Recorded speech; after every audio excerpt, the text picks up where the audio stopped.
The views and opinions of the hosts and guests are their own and do not necessarily reflect the views of the management in radio.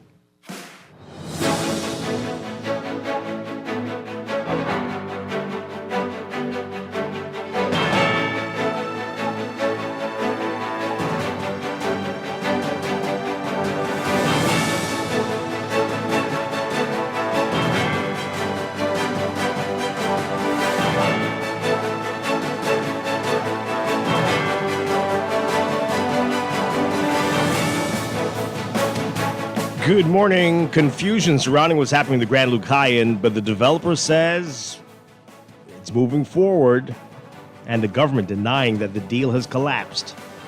Investigations continue into that double murder on Harbor Island.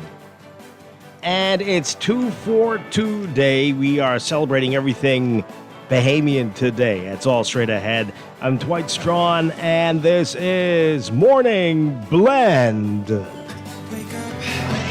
It's a new day.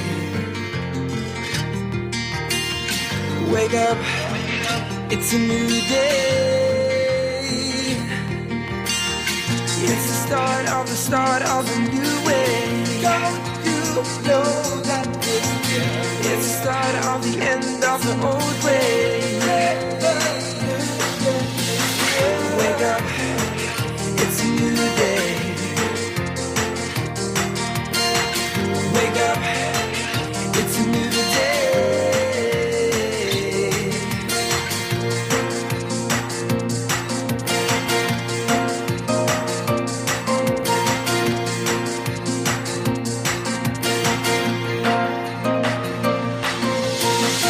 Wake up, it's a new day.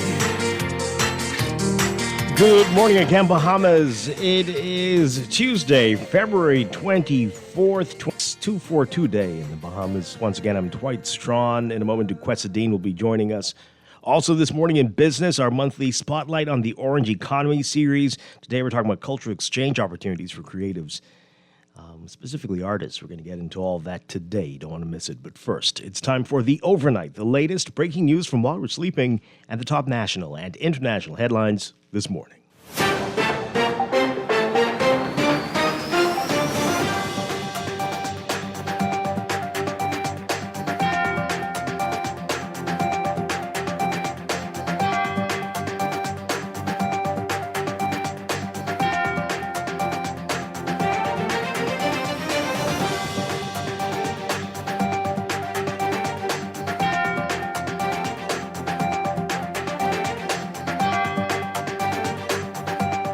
In the overnight, the Office of the Prime Minister and the U.S.-based Concord Wilshire, which the government announced last May as the new owner of the Grand Lucayan Resort, shooting down a media report Monday that the sale has effectively collapsed and that the deal has been dead for about 4 months. In fact, Concord Wilshire, in a rare statement that followed OPM's denial of the Eyewitness News report, said within the next 2 weeks, the company will announce the formal commencement of development and construction activities, including 2 major cruise line destination resorts, and the official start date for site demolition and preparatory construction works.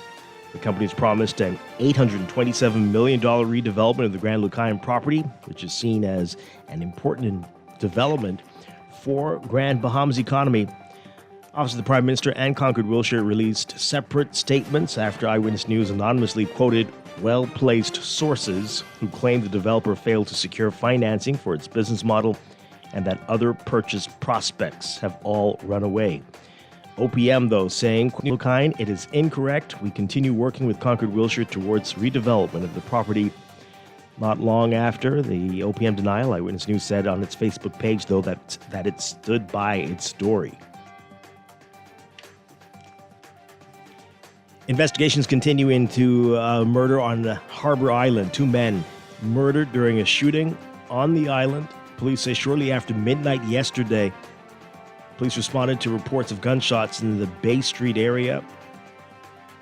Police say they located an unresponsive man who had sustained gunshot injuries, and he was pronounced dead at the scene. Another man who sustained gunshot injuries was taken to the clinic. However, he too succumbed to his injuries shortly thereafter. Police say several people were outside of business when a gunman wearing all black approached and began shooting at the victims, wounding them. The killer fled the scene and remains at large. The Court of Appeal quashing the murder conviction of a Nassau man, replacing it with one of manslaughter. However, the conviction on the lesser charge does not mean that Kadiro Richardson will be released from prison earlier. That's because Richardson's initial sentence of 20 years remains unchanged. Richardson was convicted of the February 7, 2021 murder of Javon Edwards following a trial and later sentenced to 20 years in prison. According to the evidence, both men got into a fight at 2nd Street and Palm Street Avenue. During the fight, Edwards was stabbed in the neck, thigh, and back. Richardson appealed his conviction, and the prosecution filed a cross-appeal, arguing that the sentence was too lenient. However, at yesterday's hearing before Justices of Appeal Milton Evans, Indra Charles, and Bernard Turner, prosecutor Davina Pinder conceded that the murder conviction should be overturned and substituted with one of manslaughter. Convinced the tribunal to order a retrial. Pinder asked the court to increase the sentence for manslaughter and suggested a sentence between 25 to 30 years. However, the court did not agree, as they found that 20 years was an appropriate sentence. And a man who recklessly fired a gun and damaged an occupied car can avoid jail time by paying a fine. 35-year-old Gerald Evans pleaded guilty to possession of a firearm with intent to put another in fear when he appeared before Magistrate Lennox Colby Sr. for trial yesterday. The charge stems from an October 31, 2025 incident in Nassau Village. Shanika Johnson was driving with her toddler grandson in the area when she encountered a crowd blocking the street. One of the men fired 2 shots, causing Johnson to speed off. She later realized that her fender had been damaged by gunfire. Evans was ordered to pay a $2,000 fine to avoid spending 12 months in prison. He made an initial payment of $400 yesterday and has until April 28th to pay the balance.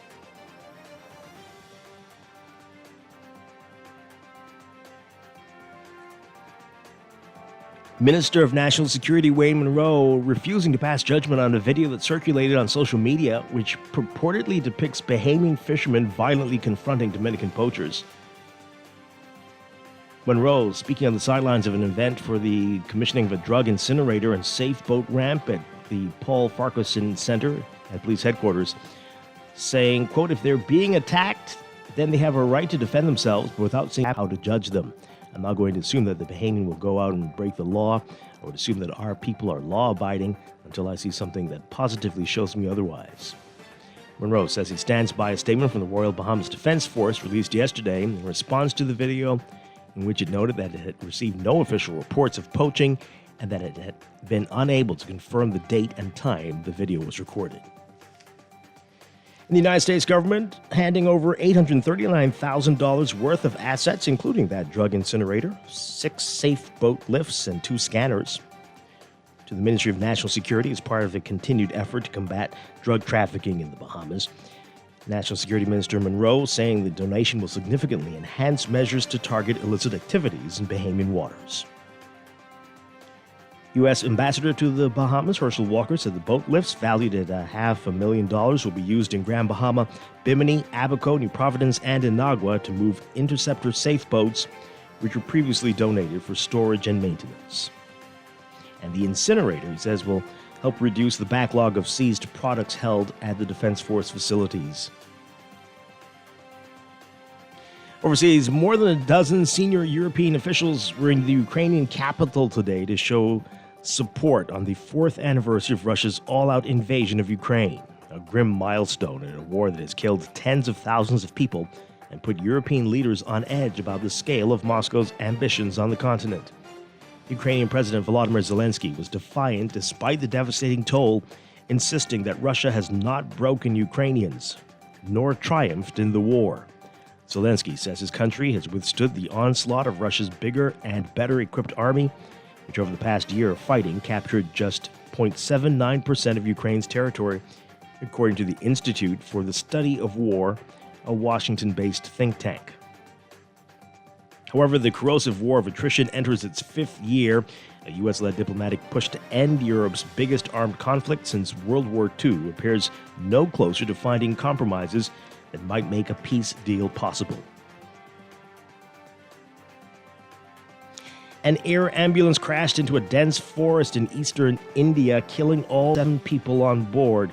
The Beechcraft C-90 aircraft, operated by Redbird Airways, lost off from Ranchi, the capital of Jharkhand state.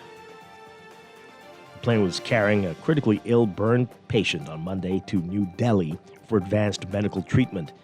He was accompanied by a doctor, a paramedic, and 2 family members. The other 2 people on board were the pilot and co-pilot.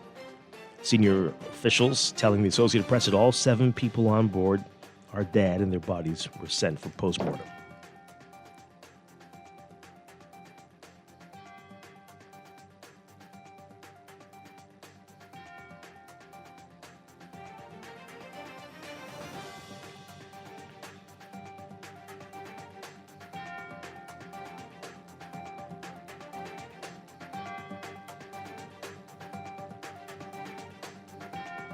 And the Panamanian government seizing 2 ports at the entrances of the Panama Canal Monday, according to a Hong Kong-based company that has operated them for decades. The move triggered by a final Supreme Court ruling that declared the company's concession unconstitutional. A decree issued Monday authorized the Panama Maritime Authority to occupy the ports for reasons of urgent social interest, including all movable property within or outside the Balboa and Cristobal terminals, and specifically naming cranes, vehicles, computer systems, and software. A statement from the operator, C.K. Hutchison, said it had ceased operations at the ports after government officials arrived and took them over, threatening criminal prosecution if the company did not comply. The saga surrounding the 2 Panamanian ports is part of a broader rivalry between the United States and China, in which the Central American country became caught in the middle after U.S. President Donald Trump accused China last year of running the Panama Canal. Panama's Supreme Court ruled that a concession to a Chinese company operating 2 ports at either end of the Panama Canal is unconstitutional. U.S. President Trump has sought to put it in the hands of U.S.-based companies.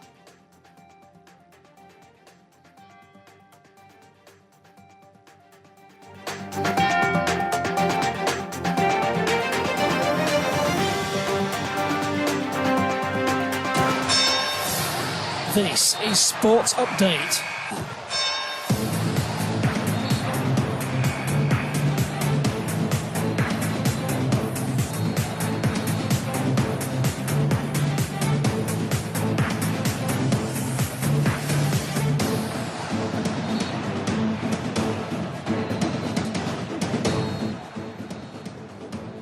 In sports, 7th heaven, Mario Roll delivering for the C.I. Gibson Rattlers Monday night, shaking off the sting of the loss of his father and leading his team to an historic 7th Hugh Campbell basketball title at the Kendall Isaacs Gym last night.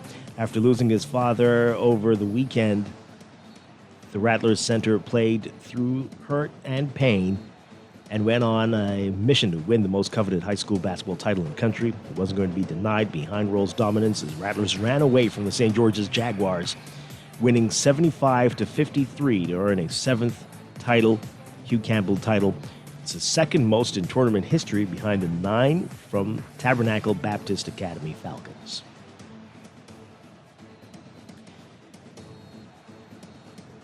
And Bahamian NBA player Javon Buddy Hield has come a long way from his days in 8 Mile Rock, Grand Bahama, to having his number 24 collegiate jersey retired by his alma mater, the University of Oklahoma. Hield's 4-year run with the Oklahoma Sooners was honored in a big way as the program hung his jersey from the rafters during a men's basketball game halftime ceremony at the Lloyd Noble Center in Norman, Oklahoma on Saturday night. The Grand Bahamian sharpshooters' time with the Sooners will be memorable from both sides, particularly Hield's Final Four showing with the 2015-2016 men's basketball team. More on that in today's Guardian Sports section.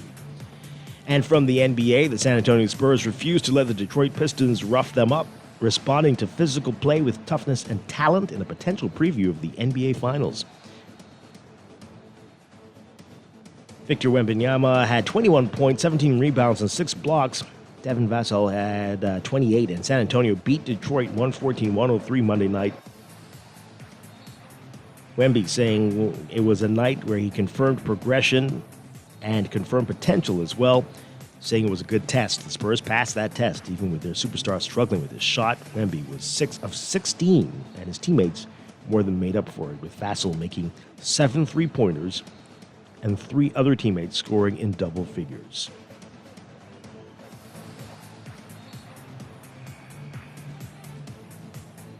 Houston Rockets forward Kevin Durant will be less than 2 months shy of his 40th birthday when the 2028 Los Angeles Olympics begin, but he said Monday night that he'd like to be considered for the U.S. men's team when the time comes.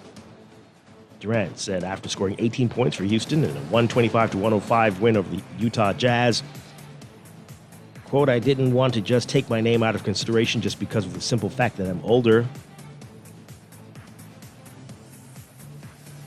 Durant has played in the last 4 Olympics, becoming USA men's basketball's career scoring leader in the process, but he says he doesn't want to be just handed a spot on the 2028 team. He wants to earn it.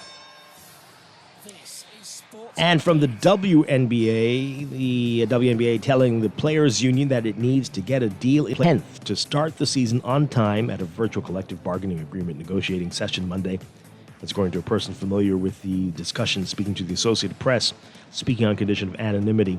With an expansion draft for 2 teams needed to get done, as well as 80% of the league free agents, there's plenty to get accomplished and little time to do it. A delay would hurt both sides. The season's supposed to start May 8th, and every game missed has lost revenue, sponsorships, television money, and fan support. Monday's meeting was the first between the sides that involved players in the league since they met at the WNBA offices on February 2nd. Because of the winter storm that hit New York, it was decided to hold the meeting virtually. Over 50 players were on the call, which lasted nearly 2 hours. The 2 sides are still far apart on revenue sharing and housing, and the clock is ticking, the league saying in the meeting Monday that it would need to have at least a handshake agreement by March 10th for there not to be a delay to the start of the season. And the U.S. women's hockey gold medal winning team has politely declined an invitation from U.S. President Donald Trump to attend his State of the Union address tonight. The team saying, quote, "We are sincerely grateful for the invitation extended to our gold medal winning U.S. women's hockey team and deeply appreciate the recognition of their extraordinary achievement. Due to the timing and previously scheduled academic and professional athletes are unable to participate, they were honored to be included and grateful for the acknowledgement." Trump also invited the U.S. men's gold medal winning team. Scheduling will be a challenge as the NHL regular season resumes with 5 games on Wednesday. That's sports, and that's the overnight. Time for your first look at weather.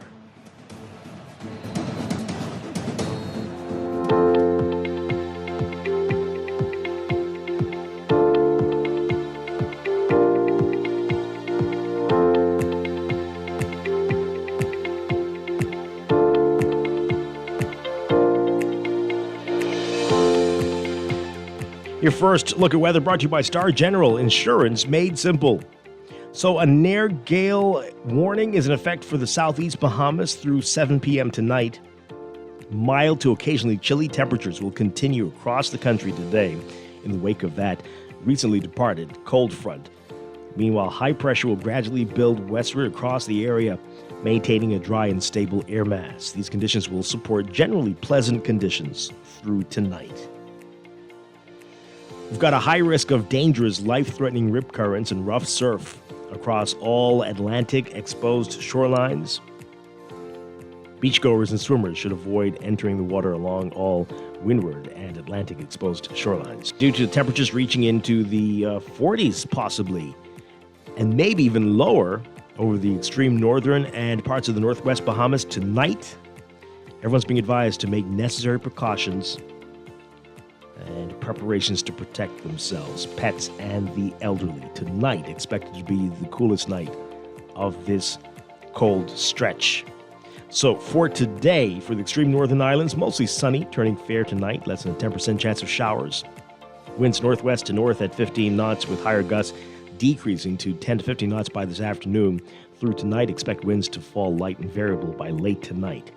For the rest of the northwest Bahamas and the central Bahamas, look for mostly sunny conditions turning fair tonight, less than a 10% chance of showers. Winds northwest to north at 15 to 20 knots with higher gusts today. Varying north to northeast at 10 to 15 knots tonight. And look for a mix of sun and clouds in the southeast Bahamas, turning mostly fair tonight. About a 10% chance of showers. Winds north to northeast at 15 to 20 knots with higher gusts. Gust to near gale strength today. Varying to east at 15 to 20 knots with higher gusts tonight. Temperatures, this is what we're looking at in the extreme northern islands, including Grand Bahama and Abaco. Look for highs only in the low to mid 60s. Around 17, 18 Celsius. That's high temperatures. Low temperatures for the extreme northern islands. Grand Bahama again. Look for lows as low as 39 Fahrenheit up to the mid 40s tonight. So between 4 and 8 Celsius. Yes, that's right. 4 to 8 Celsius. For the rest of us in the Northwest Bahamas, including New Providence, we're looking at high temperatures in the mid-60s today, mid to upper 60s, about 20, 21 Celsius. Overnight lows tonight in the upper 40s to low 50s, between 8 and 12 Celsius. A bit warmer for the central and southeast Bahamas, highs in the low to mid, up to about 24 Celsius. Overnight lows tonight for the central Bahamas in the mid to upper 50s, around 14, 15 Celsius. And for the southeast Bahamas, lows in the low to mid 60s, around 18, 19 Celsius. A cool night indeed. But warming resumes tomorrow. We'll tell you more about that in our next weather check. This weather check also brought to you by Karna at SLS Bahamar. Tonight's the night Bahamas. Dario Cecchini is on island and will be at Karna in person for this one night only indulgent Wagyu experience. Doors open at 7 p.m. An exclusive $300 tasting menu featuring West Home's nature-led Australian Wagyu. Your last chance to get in. Seats are very limited. Reserve right now if you can. That's tonight.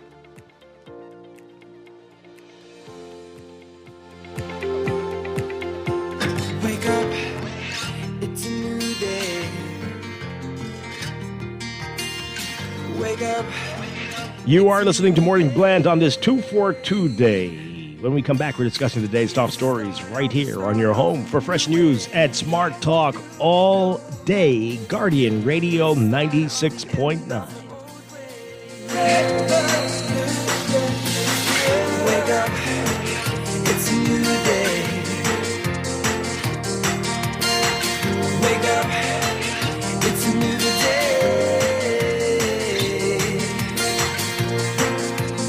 Looking to elevate your gadget game or a tech trouble simply slowing you down? Escape to a world of innovation at Custom Computers, your go-to store for the latest cutting-edge tech. Whether you need to upgrade your life with the best from Apple and Windows or your device needs a little TLC, the Custom Computers Know-How Store is the destination for unbeatable expertise and quality repairs. With 2 convenient locations, there's a Custom Computers near you on Patton Street in Palmdale and Caves Village, or call 396-1100.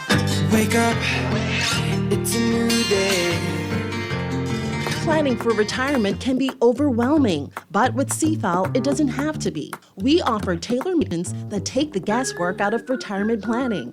Whether it's for you or your company, don't leave your future to chance and let the trusted hands of CFAL's experts guide you toward peace of mind and financial stability. Low upfront costs and affordable monthly payments make it easy for you to build wealth so you can live well. Visit us at cfal.com to start on your path toward financial freedom. CFAL, growing wealth for future generations. Screws and Fasteners World, Balfour Avenue and Palm Beach Street, has those hard-to-find fasteners for you right now. You can find stainless steel regular hex, carriage bolts, galvanized bolts, threaded rods, nails, self-tap screws, sex bolts, anchor bolts, turnbuckles, masonry tools, hand tools, and weed whacker strings. Check out the rope selection and car body fasteners, too. Special orders are welcome. It's your #1 fastener store. Screws and Fasteners World, Balfour Avenue and Palm Beach Streets. Call 326-1976.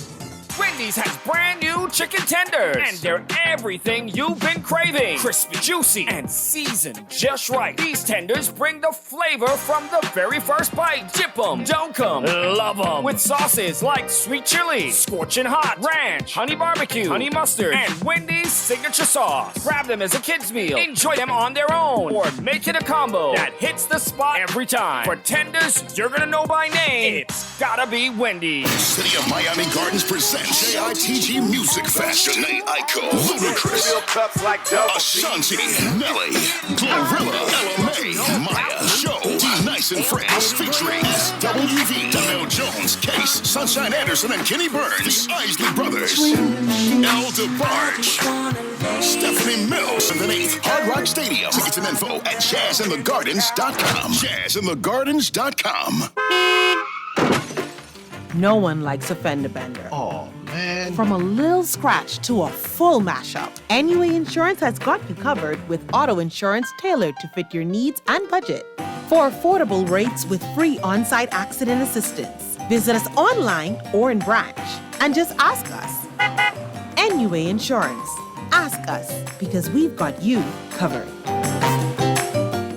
Wake up, it's a new day. Wake up, it's a new day.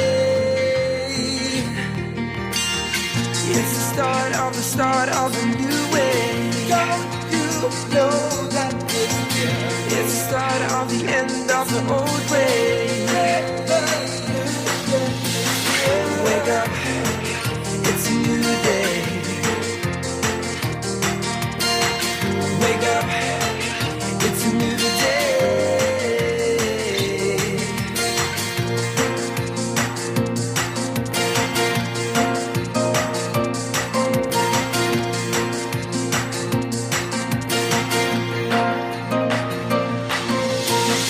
Wake up, it's a new day. Wake up, it's a new day. Wake up, wake up. We are back with Morning Blend on Guardian Radio 96.9. We are streaming live on GuardianTalkRadio.com and on the Guardian Radio app for smart devices. We're also on your televisions on Cable Bahamas, Channel 969, and BTC Flow Channel 612. You can tweet us at MorningBlend969 or Facebook.com/MorningBlend969. Text us 422-4796, standard text. Joining me now, Duquesa Dean. Duquesa, good morning. Good morning. Good morning. Great to have you with us. You wrapped up already? Well, listen, it was a struggle this morning. I want you to know, Yeah. and it's 242 days. So I said you can't disappoint. We can't see your 242 colors. I just threw this on. Right, that's what I'm because saying. It's cold. The but, video stream people want to see you. In your, well, wait until it heats up a little Oh, bit. sorry. And then I'll take the show off Okay. again. But good morning, everyone. Happy 242 Day. Yeah, happy 242 Day. So if you're getting dressed, remember, you got to represent. Be in your flag colors today. There you go. If you're on the stream, you can see us. Yeah? Okay. Yeah. So do that today. I see a lot of schools are having special events, so the kids Awesome. are being encouraged to come in school in flag colors. Nice. And that's wonderful. Waiting to see what the business community is going to do. Are they going to be offering any 242 specials today? Hopefully they will. We're going to be talking about 242 Day quite a little bit later in the show. Okay. But all morning we'll remind you of that, and we're playing Bahamian music all day. Hopefully all the other shows are doing that as well. And celebrate and everything wonderful about the Bahamas. But we do have a lot to talk about right now, and some of it is not all that wonderful in the news.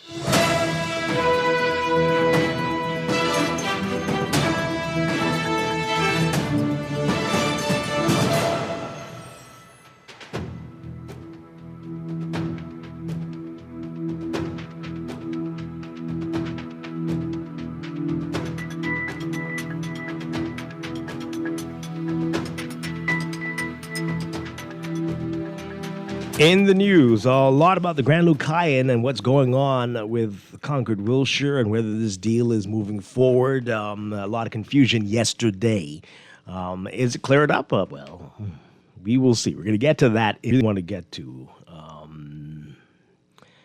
some disturbing things. And upsetting things and confusing things. Not just Concord, Wilshire, and Grand O'Kine is confusing in this place today. But okay, so we told you about this yesterday, and you heard more about it this morning. The two men killed in Harbor Island, the gunman still on the run, which is On Harbor Island? it's right. What? Right? Right. Huh? Okay. But anyway, so there's a little more information in the Tribune on this. So apparently, this is what they're reporting: a waiter out on bail for murder, and a roofing worker 3 weeks into the job, into a 2-month job, were shot dead on Harbor Island. Oh, one of the dead men was out on bail. Yeah. Okay. So Kristen Tum Francis and Michael Lancelot Reckley, both in their 30s, were standing outside Sammy's bar when a man dressed in black approached and opened fire. Francis, a local waiter who was on bail for murder,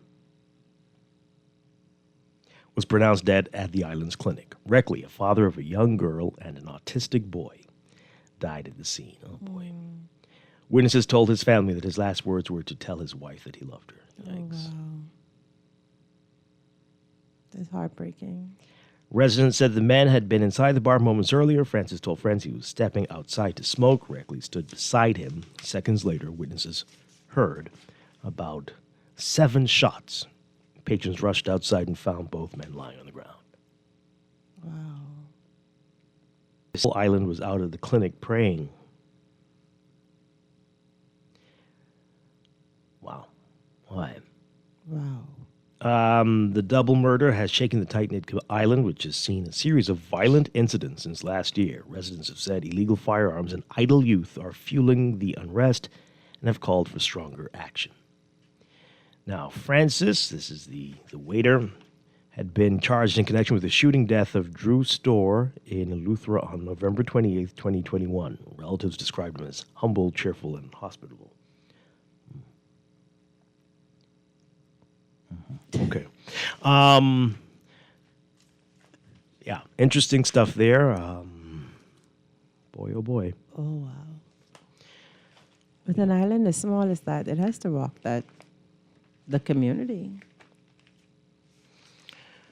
Well, we can't speculate, but we know there's been a long-established pattern of retaliatory killings in the country, and we've been saying this a long time, that people out on bail, again, we're making assumptions, people out on bail are in grave danger, especially people out on bail for murder. Yeah, that's true. And that's very true. wow. All right, so here's a story that just isn't making any sense to me. I want someone to explain this. Man fined for firing gun. This is in the Nassau Guardian today. RRT's Davis writing about it. A man who recklessly fired a gun and damaged an occupied car can avoid jail time by paying a fine. 35-year-old Gerald Evans pleaded guilty to possession of a firearm with intent to put when he appeared before Magistrate Lennox Colby Sr. for trial yesterday. The charge stems from an October 31st, 2025 incident in Nassau Village. That's Halloween. Wow. Shanika Johnson was driving with her toddler grandson in the area when she encountered a crowd blocking the street. One of the men fired 2 shots, causing Johnson to speed off. She later realized that her fender had been damaged by gunfire. Evans was ordered to pay a $2,000 fine to avoid spending 12 months in prison. He made an initial payment of $400 yesterday and has until April 28th to pay the balance. I have questions. So many questions. Was it a legal gun? But this is what I'm wondering. Was he charged for gun possession? Possession of bullets? He pleaded guilty to possession of a firearm with intent to put another in So fear. does he get jail time for that? Because I'm confused. Because he's getting a fine for damaging someone's vehicle. That's one thing. But Is he getting any consequences for having an illegal gun? So let's say it's not, right? It's crazy. What's happening with that? Right. Let's say it is legal. Let's say he had a license to carry. That's it? No, it can't be. That's it? No. You have a license for a gun and You instead of fire using it for or- protection right, outside on no, Halloween no, and no, that's firing at a crazy. grandmother? No, that's crazy. Where a crowd just of pay a people, fine? Where a crowd of people are, that's reckless endangerment or something. I mean, like, On Halloween, the Yeah, thing we're most yeah, this is the purge. Like you out here playing with guns on Halloween and you pay a fine to avoid. What's it? Producer, you can have any insight into what that's all about? Because whether it's legal or illegal, that can't be right. and $2,000. Her grandson was in the car with her. Like their lives were potentially at risk. The thing you're most afraid of, driving around this place in Halloween and seeing a crowd and they fire at you and just pay a fine. Wow. No. What are we missing here? We were missing a lot. Something's missing. Yeah. Please make it make sense. Please make it make sense. 323-6232, 325-4316. Did they take the gun away? 325-4259, 242-300-5720. It's crazy. I don't understand. Caller, what say you? Good morning. Good morning, pleasant day. Hi. I understand today is 242 day. There was a time when we were all 8 or 9. I don't know the origin of 242, but I know that's the area code for the Bahamas, so I guess we will all have on our national colors. Now, I'm saddened by the shootings and the killings, but when I listen to the news about that $2,000 fine or 12 months in jail, I don't see the equivalent of those two. You know.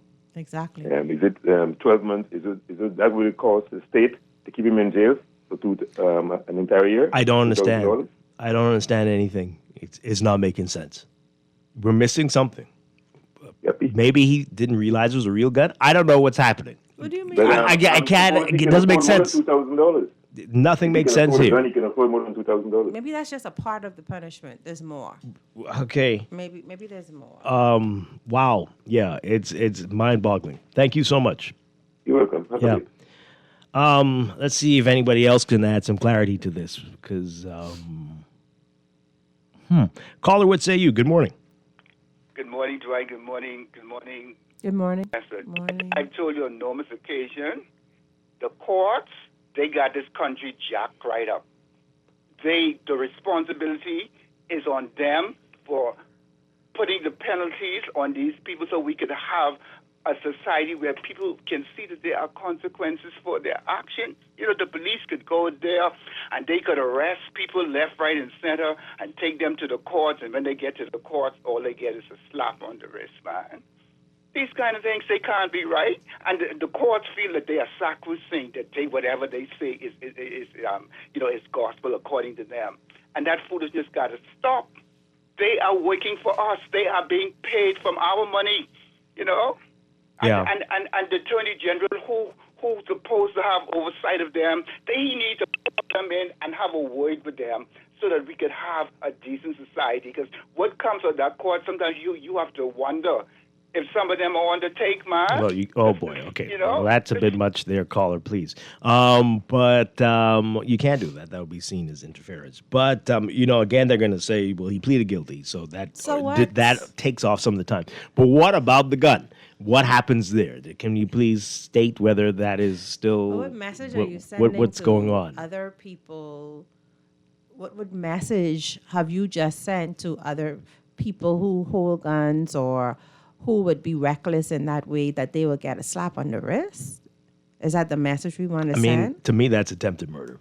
And he didn't know that, but you put my life in grave danger, and thank goodness only the car was damaged. A crowd of people were there. A crowd of people were there. They obviously like that type of foolishness. And for it to hit the fender, it meant that they obviously shot down. So it's around a crowd. Oh, it could have gone up, but I don't know. You understand? But, so that's But they always say that once it goes up, we always talk about our laws need to change, Dwight. A lot of times we hear people say they're bound by what the law says and what the punishment could be in certain situations. But when are we going to get to the place where we're changing these things?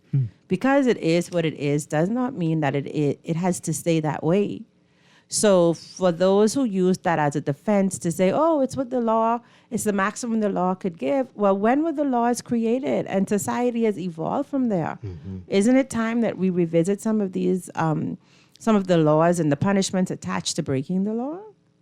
Yeah, it's crazy. One more call on this, and then we want to get to these text messages. Caller, good morning. You're on the air. Good morning, Dwight. Good morning, DeQuesta. How you all doing? Doing well. Good morning. Excellent. This DeQuesta hit it on the head. I think, and we keep saying it, and those that are in the authority get upset when you say it. Our judiciary is broken. Our legislation is inadequate. And those that are responsible for these areas either don't understand or don't care. And it's that simple. We live this every day in our community, and it's deteriorating our community until we decide to send a strong message to those who are criminally minded. They will continue to do the things because they can handle these slap on the wrist that they get. They can handle it, and they will tell you that. Yeah, well... Yeah, definitely. I agree with you. Something has to be done. Something has to be done. All right, let's get to some of your text messages. Quite a few interesting takes on this here. All right, so this person says here, we'll get to Grand Lucine in a bit. The man who fired the gun, he must... No, I'm not reading that. They're talking about who he might be related to. Okay. This one says, this is so connection. Well, okay. All right. Wow. The police probably never found the gun. Can't charge someone with certain crimes if you don't have a weapon. She pointed him out for doing the crime, but police never found a weapon. I don't know if that's the case. I mean, and again, he pleaded guilty to possession of fire with intent to put another in fear. And that's only worth $2,000 in fines. Wow. Was the gun fine paid concurrently? Well, there's no mention of it. I don't know. We've got to find out more information. If the guy who fired a gun didn't receive more charges, he's most likely oh boy. And it's 242 Day, another PLP initiative like Majority Rule. No, it's not. So stop it. This is a community initiative, and it's nothing to do with politics. Nothing to do with politics at all. This is something for us, by us, and keep the politics out of it. We're very happy that the government has gotten on board with it. Very happy. But even if it was a PLP initiative, like it's a day about recognizing your country, about being Bahamian. Like politics make us so divided. You know, why can't we unify and just celebrate the country? I don't know what that's about. I don't get it. Yeah, this person says here, Dwight and DeQuesta, that pastor who spoke last month about the injustice that the ones with money get a slap on the wrist. Okay, it was the Anglican bishop, yes. And the poor get get the book thrown at them. Well, I don't know what category this person falls into, but this is insane. It's insane. It really does feel like a slap on the wrist. This person says it could be anybody from the janitor to the PM. Okay. The question is, are our controls robust enough to prevent the take from happening? If they aren't, suspect everybody when the inexplicable happens. Okay. This person says, a child was in the car. We need reform, and we need to stop the appointment of judges by politicians. Well, how would you do it? How would you do it? What, do you think we should vote for them? Oh, God. Oh, boy. Can you imagine the campaigning? No, I can't. Wow. I can't. Okay. I don't think that's it. The politicians need to do their job, right? If you the judges will follow the law. If you fix the laws in a certain way, there will be no ambiguity about what to do. Exactly. Fix the laws. And we do need... We might need the Department of Public Prosecutions to try a little harder to get the maximum sentence. Often I think they're a little too forgiving. trying to find the middle ground. Sometimes it seems that way. Sometimes. But anyway, here's a text. We know what happened in this case. Either that some high official's good nephew or their best friends with the power to say, don't touch this one. Wow. This is also the Lodge thing as well. No, wait, okay, come on. Crime pays in this country. When will our judicial system get it right? Well, again, I don't know if it's them. Well, the judiciary. I don't know if it's the judiciary. The system, yeah, maybe there's an issue. Welcome to 242, Dwight and DeQuesta. There must be a connection somewhere. I don't know what that's supposed to be. But this is wild stuff. You are at Halloween firing a gun in the air. A woman with her grandson in the car. Yeah. You hit the car, and you only get to got pay to a replace fine. the fender. No. What are you talking about? No, you pay a fine. Who said anything about that? Isn't that to fix the fender? Where did you get that from? Oh, what? What's the $2,000 for? Read that again. Read that again. Read that again. Where did you? What? Evans was ordered to pay a $2,000 fine to avoid spending 12 months in prison. So who could fix the woman car? Try and find the bullet and patch the hole with that. I don't know. I'm sure that was not included in that. Horrible. And why they put him on a payment plan? He has until April 28th. But he in jail, right? He in jail, right? What are you talking about? He's in jail while his people try to He's find. avoiding jail time by paying the fine. He has to be in jail until he pays the fine. No, he has until April 28th. We're joking.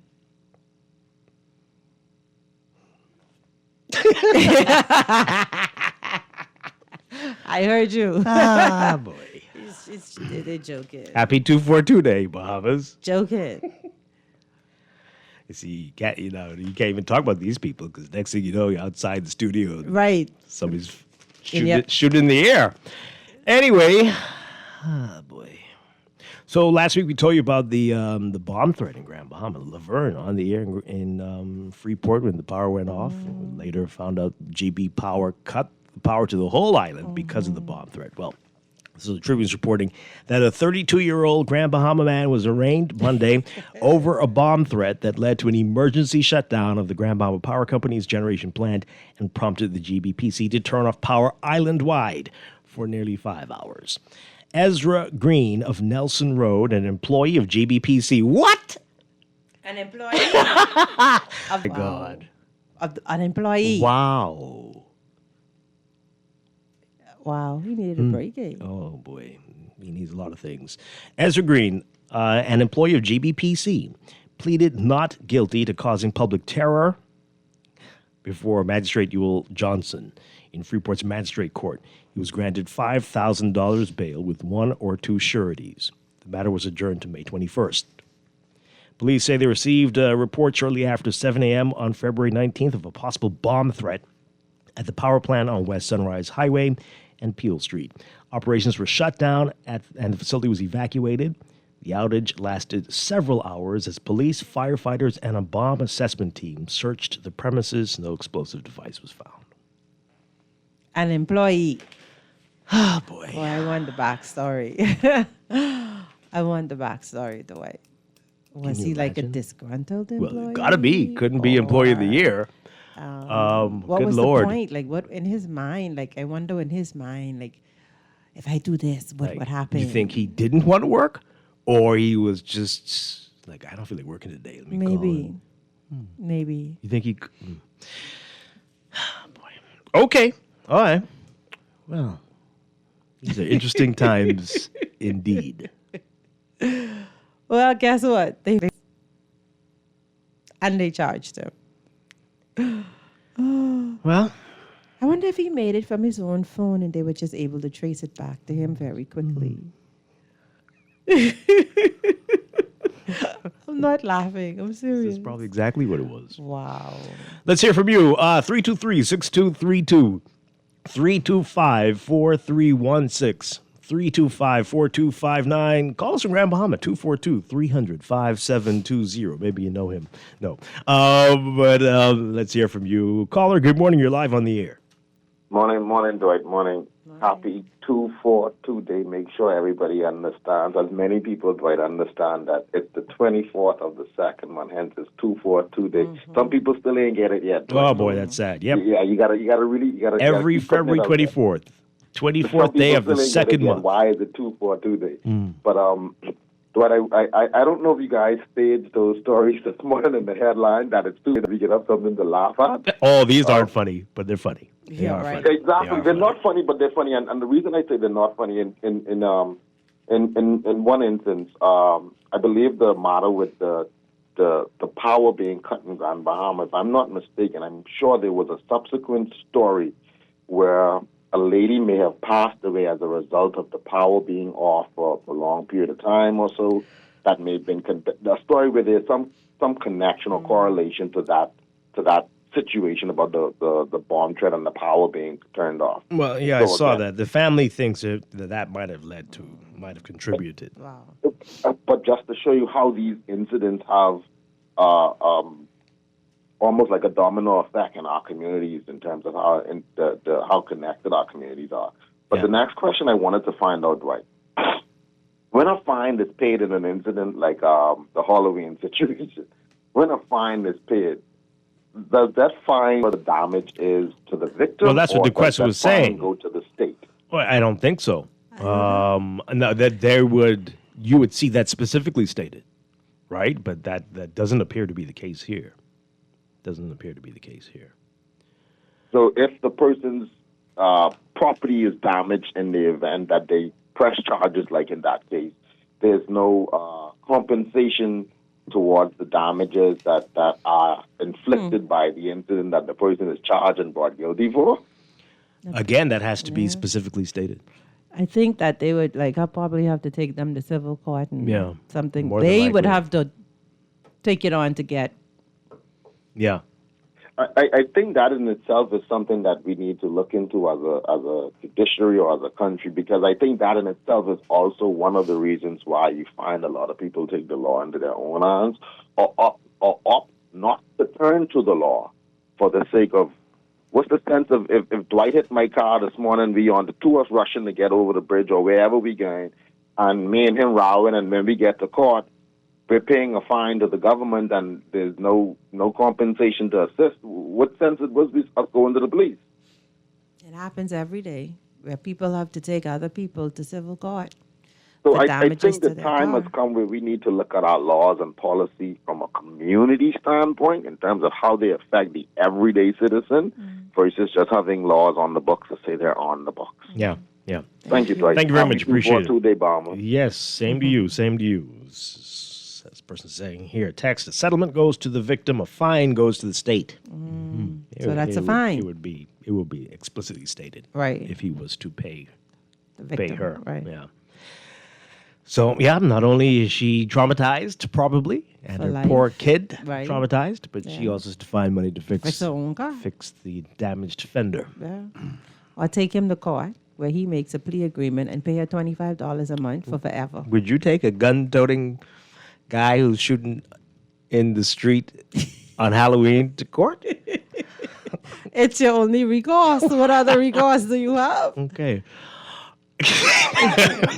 And who's out? He's not even Right. in jail. He's just, and he's already. Yeah. I can't pay this. I got a fine to pay.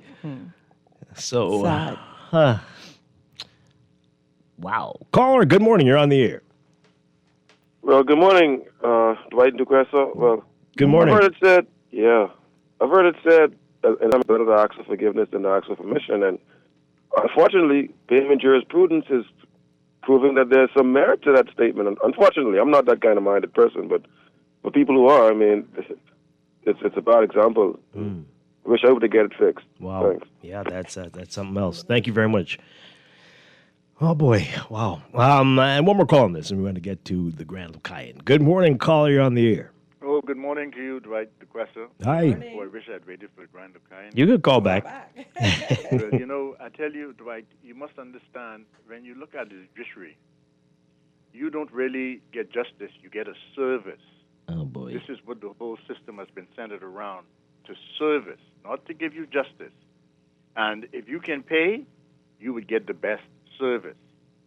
And this is what we are dealing with here today. So maybe when we look into it a little bit deeply, it can really shape up to the fact that the justice system armors goes to the person who has the money or who has the influence.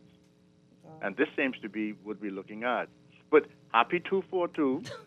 Yes. And I hope we can celebrate 242 without those trying to kind of sabotage 242. Yeah. And to hold it as something sacred, because I really like this idea, and I think it could pivot us with bringing unity to the whole Bahamas. Keep it up, Dwight. Absolutely. Thank you very much. Appreciate it. All right. I love this text. This person says here, the country needs Judge Judy. She's tougher than our system. Yeah. I just would love to hear her respond to some of these cases. Like, you're an idiot. Right. So blunt. Right. Are you stupid? Direct. Yeah. Yeah. People need to Shut hear up. it. Don't address me. People would need to hear that kind of talk. One more call. Good morning, Cousin Dwight, and good morning, Nana Duquesa. Good morning. You sounding pretty good this morning. How are you? Yeah, I'm happy. I'm elated. Happy 242. Yes, I'm excited. Happy 242 day. And Nana, boy, one thing with Nana Sharp, but she could do some little investigation on that radio, and she'll see some things. You know what I mean? Boy, what girl you sharp. But Dwight, I am happy again this morning, in addition to 242, that there is the Gambia community has heard our cries at the Princess Margaret Hospital and have decided to donate some dialysis equipment to the unit. And I am really, really happy for it, because I have petitioned the status quo governments for years now, and nothing has been done. But the Gambia community has decided to donate 5 brand new chairs for the dialysis department. And I am really, really, really, really excited about it and really appreciative, Dwight. And I wanted to say that this morning. Okay. That's wonderful stuff. Great things there. Love to hear it. Yeah, okay, thanks. Especially on 242 Day. Great. Thank you so much. Okay. So, were you paying attention to this yesterday? This was like a wild roller coaster ride, up and down and all around. The Grand Lucayan saga yesterday. All right, so the big headline in the National Guardian today, Grand Lucayan moving forward, developer and the government denying that the deal has collapsed. All right, so got to pay attention to this now. So our Candia Dame's writing about it. The Office of the Prime Minister and U.S.-based Concord Wilshire, which the government announced last May as the new owner of the Grand Lucayan Resort in Freeport, shot down a media report on Monday that the sale has effectively collapsed and that the deal has been dead for. In fact, Concord Wilshire, in a rare statement that followed OPM's denial of the Eyewitness News report, said that within the next 2 weeks, the company will announce the formal commencement of development and construction activities, including 2 major cruise line destination resorts, and the official start date for site demolition and preparatory construction works. The company's promised an $827 million redevelopment of the Grand Lucayan property, which is seen as an important development for Grand Bahama and the economy. The Office of the Prime Minister and Concord Wilshire released separate statements after Eyewitness News anonymously quoted well-placed sources who claimed the developer failed to secure financing for its business model and that other purchase prospects have all run away. Those are quotes there. But OPM, the Office of the Prime Minister, stating, quote, "We have seen the Eyewitness News story regarding the Grand Lucayan. It is incorrect. We continue working with Concord Wilshire towards redevelopment of the property." Not long after that denial, Eyewitness News said on its Facebook page that it was standing by its story. Eyewitness News said, quote, "If there has been a material update, we welcome that information that clearly outlines the current status of the deal." Well, Concord Wilshire came back and categorically refuted the Eyewitness News report, saying, quote, "These assertions are false and without factual basis. Concord Wilshire Group confirms that it continues to work collaboratively and constructively with the government of the Bahamas toward the redevelopment of the Grand Lucayan property." It said, quote, "Discussions remain active, productive, and aligned with the shared objective of revitalizing this critical asset for the benefit of Grand Bahama and the broader Bahamian economy." CEO of Lucayan Resort, Concord Wilshire Group, Richard Bosworth, saying, quote, "We want to be very clear. The resort is moving forward. Reports suggesting otherwise are inaccurate and misleading. Concord Wilshire remains fully committed to this project and to our partnership with the government of the Bahamas."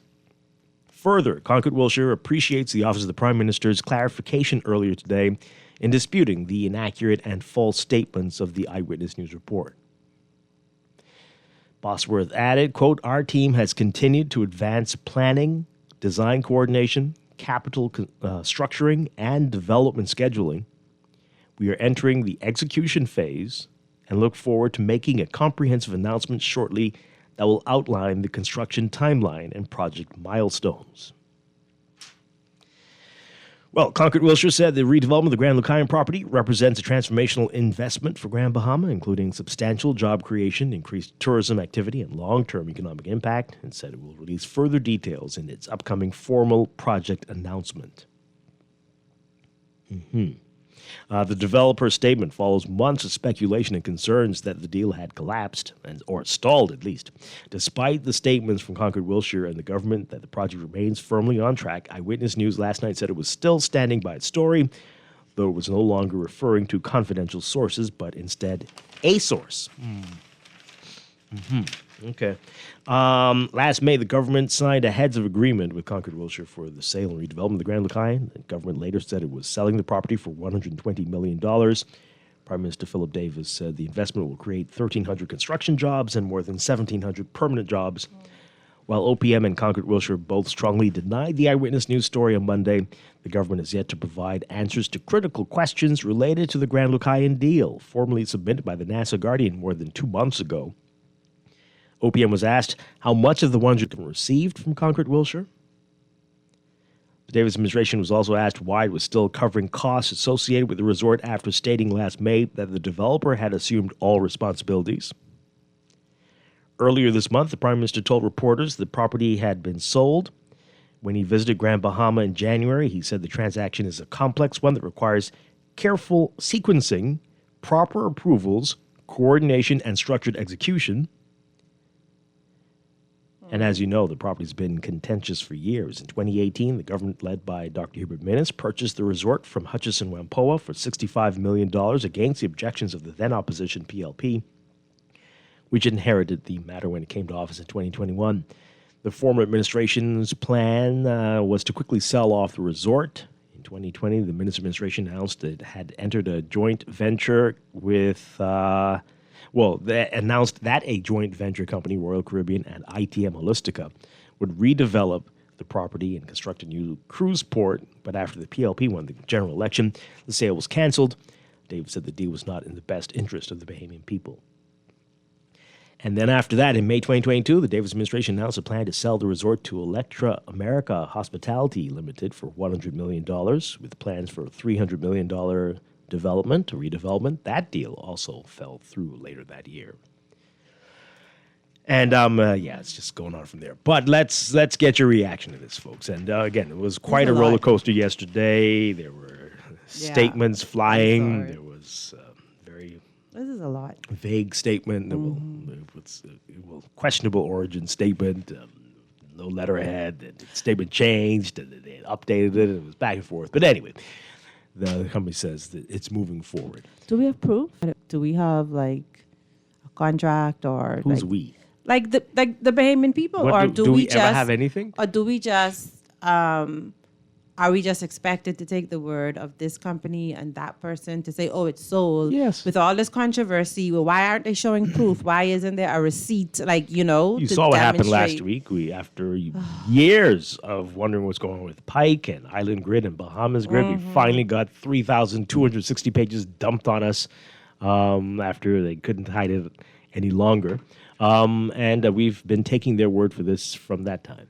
That's all that we can do. Just demonstrating through an executed agreement would be so much more cleaner and transparent than this person saying it's sold. Just answer the question whether you got money. Right. Did you receive the money? Yes or no? And how much did you receive? That takes away a lot of the... Well, You're asking for too much now. That's just proof. Clearly you are. That's just proof. Well, at least no one's. I mean, I don't know. They're refusing to answer that question, which means at least nobody's lying to us. They just don't answer. They are implying lying. Does that make sense? No, I mean, just aren't answering. Right? Saying that it's sold and not having money, right? Is because how do you sell something without an asset exchange? Might be on a payment plan. Don't you see that's the theme of the day? Payment plans. I can't. I don't know. I can't. But they're not answering that one. So I don't know. But 2 weeks we'll hear more. Of course, we've been hearing 2 weeks, 2 months for a long time on many things relating to the resort. What say you now, folks? 323-6232, 325-4316. 325-4259, or call us toll free, 242-300-5720. Let's see if we can get some of these calls in before we have to go. Dwight. Hi, good morning. I think this is election ploy. Which one? You know what I mean? Which part? Them saying they sold the hotel. Can we get that deal done before election? They're saying that has happened. It ain't happened yet. Because they was convinced, trust me, you know these people like the boast and everything. They had a big party last year. What are you talking about? That's what I'm saying. So if you had this deal sold, you would have been all over the media. If this deal was wrapped up. But they did do that. When? Last year. When they scraped the building? Yeah. Yeah, but that is sold. They need to come with concrete information to the public that this building is sold, because I think they're just trying to blind sham the people to win the election. And then when the election is over, they can come back reason why they couldn't purchase the hotel. Let's get this deal done first. So you don't believe all these statements from yesterday that there'll be a big announcement soon? You don't believe any of that? I can't believe none of these people say it. Wow. Okay. Let's be real with that. Okay. And it's sad. Well, that is sad that we can't trust folks. That's unfortunate. Another call. Good morning. You're on the air. Hi. Good morning. Are you there? No? Okay. Let's read some of the messages. There was one from earlier. They wanted to get in on that very early. Did I lose it? No, that's not related to this. Let's take that call in the meantime while I find that text. Good morning, call. You're on the air. Hi, good morning. Are you there? Good morning. Hi. Yeah, Dwight, good morning. Why y'all keep forgetting that the Deputy Prime Minister, Chester Cooper, last year said the money was in the bank? Why y'all forgetting that statement? Because since then, people have asked because they were uncertain, and then we haven't been able to get an answer that concrete since then. How much money in the bank? But he said the money was in the bank, correct? I don't know. And again, since then, other people have asked because it came up again that might not have been entirely accurate, and no one has been able to provide evidence that is accurate. So it means he lied. I'm not saying that. We're just saying. Was it a literal statement, though? Like, did he literally mean money is in the bank? You know, sometimes how we say it's in the bank, and it's not like. No. You can't say money in the bank for a hotel if it's not. That don't make sense. So what do you think's happening here? You think everything's going according to plan and everything's great? Well, that's what he said. If the money in the bank, then I try to figure out what all this talk about. You know what I'm saying? So why do you think nothing has happened from May last year to this point? All I'm saying is they are deceiving the Bahamian people. You know what I'm saying? Because if you can say money in the bank, that means you're sure that the hotel is signed, sealed, and delivered. Now, almost a year later. Now, I recall he has had very little to say about this, but I'm going to check on that to see if he actually said that. But we know that since then, you want to send us send us that. But I know he hasn't had much to say on Grand Bahamian at all. But there've been other people asked, and they cannot answer that question. So that's it's just all smoke screen for election, man. That's all it is. Well, that's really scary. Yep. Yeah. Very. Thank you very much. Appreciate it. Man. All right. I don't know. Other people have been asked, and they can't. That has not been the answer. One more call. We got to go to the news. Can we squeeze that in? Good morning, call. You can say it in 30 seconds. Yeah, my son. What? Okay. Anyway, we got a whole lot of text messages. We are going to get to those in just a bit after the news. And we're going to be talking more about 242 Day celebrations, a whole lot more on this great day. Stay with us. This is Morning Blend on Guardian Radio 96.9. Smiling face over here. Oh, when they get here, you hear them. Oh, no, we didn't know. Say, summer sweet like this. Oh, no, we didn't know. Like summer sweet like that. Oh, no, we didn't know. Say, summer sweet like this. Oh, no, we didn't know. Like summer sweet like that. Jumbo is made up with his mainline and keys. And still all these, there's no place like these. Southeast winds are blowing down Elizabeth Harbor. Oh, let-me-do, the-ling-a-ling. Oh, no, we didn't know, say, summer sweet like this. Oh, no, we didn't know, it's summer sweet like that. Oh, no, we didn't know, say, summer sweet like this. Oh, no, we didn't know, it's summer sweet like This that. is Guardian Radio 96.9 FM, streaming on GuardianTalkRadio.com and the Guardian Radio app, Nassau, Bahamas.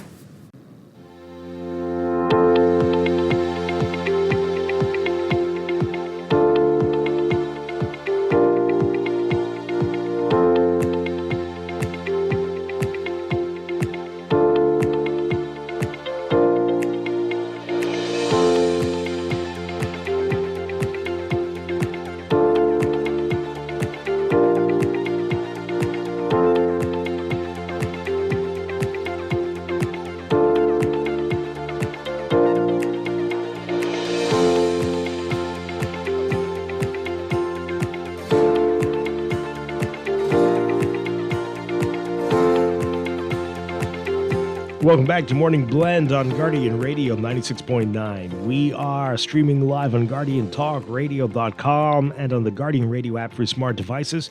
Also on your televisions on Cable Bahamas Channel 969 and BTC Flow Channel 612. You can tweet us at Morning Blend 969 or Facebook.com/MorningBlend969. Text us 422-4796.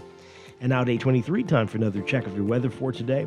Brought to you by 242 Day. Today, 242 Day. This and every 24th day of February, the 24th day of the second month of the year. Show your Bahamian pride, fly your Bahamian flags, wear Bahamian flag colors, eat Bahamian foods, create and listen to Bahamian music, donate in sequences of 242, whatever you want to do, just have fun today, our day, 242 Day. We're on this 242 Day feeling very un-242-like. We've got a near gale warning in effect for the southeast Bahamas through tonight. Mild to occasionally chilly temperatures will continue across the islands today. In the wake of a cold front that's actually moved out of the area, but high pressure gradually building behind that and westward across the region, maintaining the dry and stable air mass. The conditions will support generally pleasant conditions through tonight. The cooler weather pattern will continue through to midweek as high pressure moves from the Gulf of Mexico across the area. The system will shift farther into the Atlantic beginning Thursday, and then temperatures will gradually begin to get warmer. At that time, shower activity may increase as remnant troughing lifts northward across the Bahamas through the weekend, but another cold front may move into the area next week. For today, we've got a high risk of dangerous, life-threatening rip currents and rough surf across all windward and Atlantic exposed shorelines. Beachgoers and swimmers should avoid entering these waters. And due to the low temperatures reaching into the 40s and possibly lower for some areas, especially in the extreme northern islands, everyone's being advised to make necessary preparations to protect themselves, pets, and elderly. Yes, tonight's going to be even colder than last night. So for today, the forecast for the extreme northern Bahamas, mostly sunny, turning fair tonight. And that's going to hold for most of the country, the northwest and central Bahamas as well. Mostly sunny, turning fair tonight. A mix of sun and clouds for the southeast Bahamas, turning mostly fair at night. Here's the interesting part, the temperatures. The maximum temperature in the northern Bahamas, that's Grand Bahama, Abaco, Bimini. You're looking at high temperatures as low as 59 Fahrenheit and only 4 Fahrenheit. That's about 15 to 18 Celsius. Overnight lows tonight for the extreme northern islands as low as 39 Fahrenheit up to about 46 Fahrenheit, so between 4 and 8 Celsius. Wow. For the rest of us in the Northwest Bahamas, including New Providence, we're looking at high temperatures in the mid-60s up to maybe 70 today, between 18 and 21 Celsius. Overnight lows tonight in the mid-40s to the low 50s, between 8 and 12 Celsius. That's tonight. Mid-40s, low 50s. The rest of the country, the central Bahamas, high temperatures in the low to mid-70s, up to about 23, 24 Celsius. Overnight lows tonight in the mid to upper 50s, between 13 and 15 Celsius. For the southeast Bahamas, high temperatures in the low to mid-70s, around 24, 25 Celsius, and lows in the low to mid-60s, between about 16 and 19 Celsius. In your extended outlook, as we said, we're going to gradually warm up for tomorrow. Sunny, turning fair at night for most of the country, but still a mix of sun and clouds for the southeastern Bahamas. Slightly elevated chances for rain in the southeastern islands. High temperatures in the mid to upper 60s or low 70s, depending on where you are. And still low temperatures, possibly in the low 40s for the northern Bahamas and low to mid 60s for the southern islands. By Thursday, warming up still, partly sunny to sunny for most of the country, turning mostly fair at night. Highs back into the 70s, lows in the 60s for most areas. And by Friday, mostly sunny, turning fair at night. High temperatures getting close to the 80s for some areas. And lows in the 60s or low 70s. That's your morning blend weather check. Also brought to you by Sherwin-Williams. If you're ready to paint, Sherwin-Williams has what you're looking for. Top quality paints, expert advice, and everyday discounts to help you save only at Sherwin-Williams.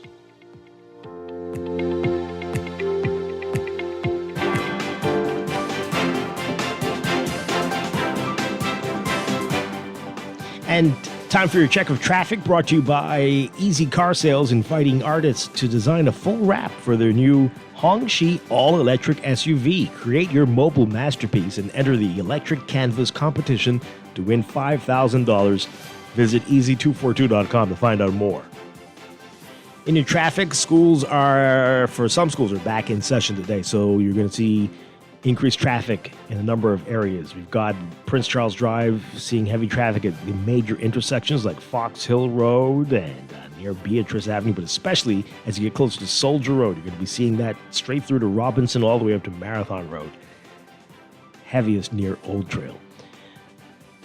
Seeing some slow-moving traffic on Marathon northbound right now. Eastern Road is busy for you just west of Fox Hill up to about Johnson Road. You're going to be seeing that slow-moving westbound traffic. Independence Drive backed up in both directions, especially eastbound towards the roundabout with East Street. And East Street is seeing heavy traffic from Soldier straight through that roundabout up to Robinson if you're heading northbound. Blue Hill Road also busy for you from basically St. Vincent, but especially near Carmichael and north of Soldier Road. If you're heading northbound, you're going to see that all the way up to Independence Drive. Milo Butler Highway, also heavy traffic from, especially as you get closer to Harold Pond, you'll see that northbound traffic all the way through to New Providence Highway and the Six-Egger Roundabout. Heavy traffic there, northbound, but also eastbound on Drive and southbound on New Providence Highway. At Saunders Beach on West Bay Street, eastbound to that roundabout with New Providence Highway, and northbound on New Providence Highway to West Bay Street, also looking busy for you. Glaston Road, north of Munnings Road, you'll see that slow-moving traffic at JFK looking congested for you. Multiple spots near Theodore Lane, westbound and eastbound to Harold Road and Prospect Ridge. Slow-moving traffic along Lake Cunningham for you on John F. Kennedy Drive. That is stretching back quite a bit there for you this morning. Good luck. That's your real-time traffic and your morning blend traffic alert. Also brought to you by NUA Insurance Agents and Brokers. Get a quote however it suits you. Stop by your nearest branch or get an instant motor quote online at nuainsurance.com. Quick questions for big decisions, they've got you covered.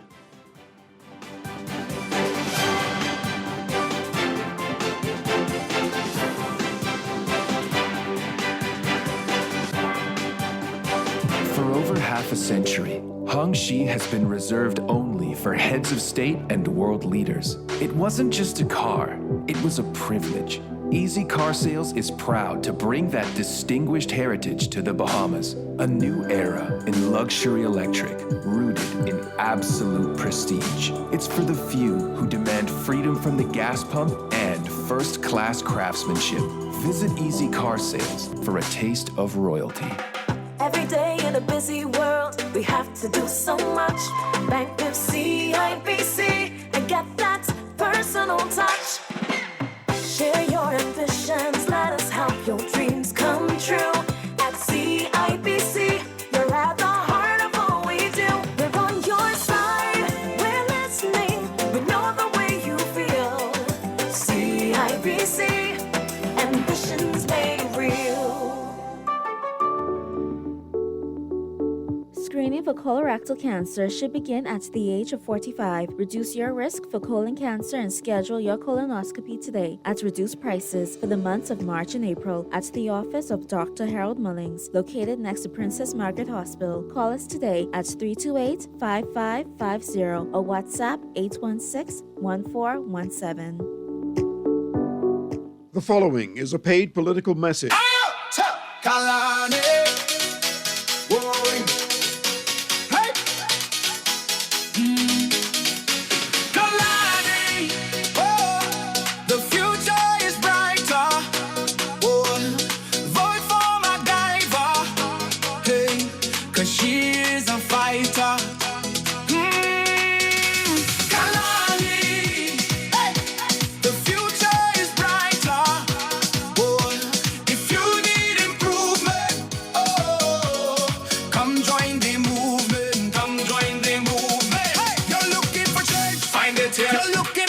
Find it here. You're looking for truth. Find it here. Vote for MacGyver.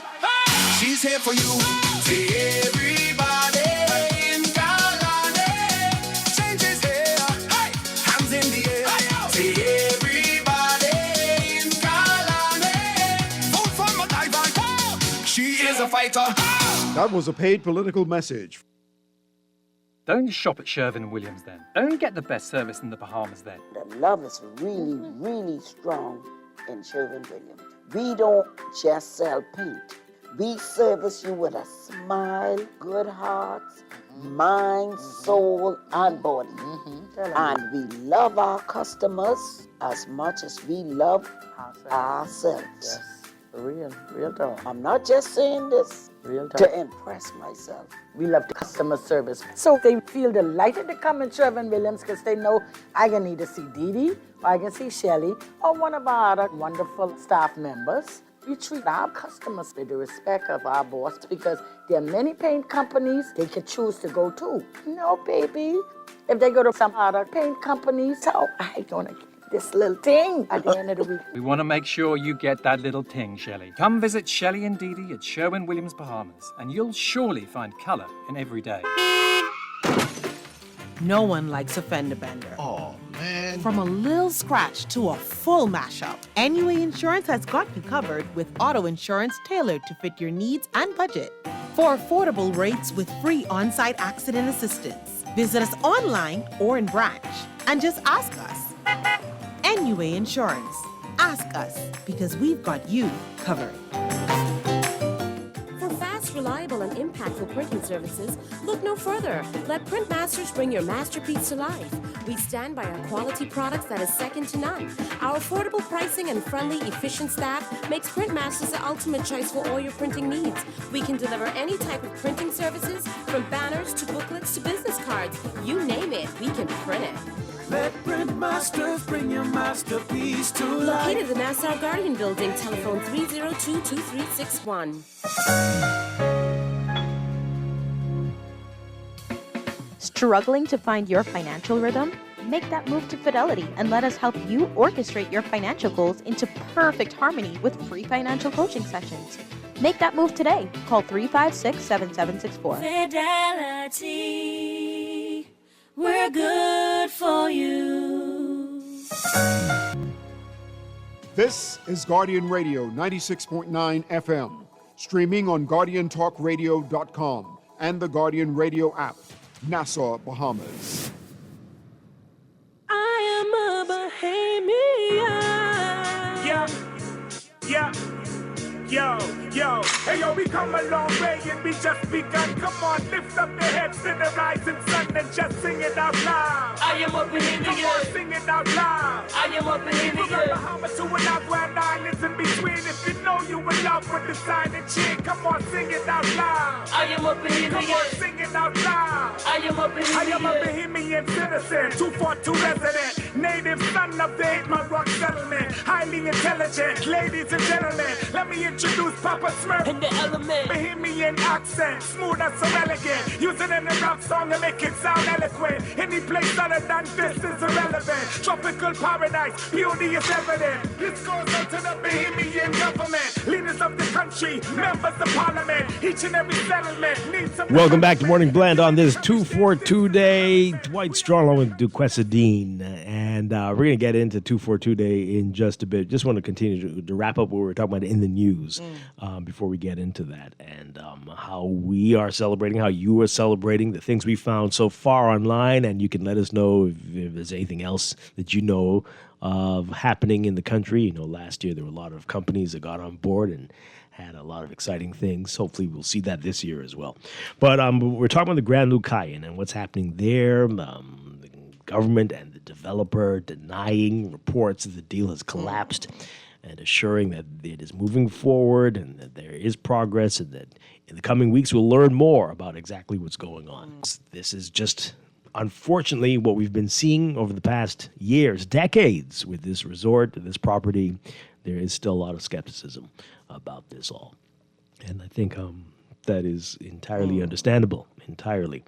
Okay, so we've got a few text messages, calls. We'll get back to you in a bit. This person says here, I still believe the Eyewitness News report. That is a strong statement, and I don't think they would jeopardize their credibility. Who? Eyewitness News? Oh, okay. This administration is another matter, though. Yikes. Why doesn't the Prime Minister just show us the contract of sale of the or the contract so we could are we just supposed to take his word for this? What you were saying earlier, right. All this can be easily solved with the Freedom of Information Act. Not really. No, but it wouldn't hurt. But I mean, they could definitely redact whatever they did. For many reasons, there's a whole guideline as to what they can and don't have to put out there. So not necessarily, but in any event, we still need the Freedom of Information to fully come into being. Anyway, they go on to say some things are bigger than politics. All Bahamians must demand freedom of information. Absolutely. This person says here, trust. Okay. I suspect Eyewitness News is correct. I suspect just like BPL, expecting the government to set up a no-risk environment, but the government won't have the money until after the election. What? When they can create, okay, I don't know where you're going with this, but anyway, they go on to say, trust, the past has shown us that, I don't want to read this like this. Anyway, based on past experience, people say one thing and then have to come back and say something else. That's what they're saying. A settlement goes to conflicting statements, two incompetent administrations. Happy 242 day. Whoa. Concord Wilshire is just going to squeeze government now because they realize that they are quite desperate to have something delivered. What needs to be looked at very closely is what the original deal was versus what will be announced in 2 weeks. By Eyewitness News breaking this story, now we've got the government and the investors denying the story. Expect sale or bad deal to save faces. What? Well, let's not hope so. That means no one will be a winner in any of this, right? So, I don't know. Let's take these calls quickly. Good morning, caller. You're on the air. Hi, are you there?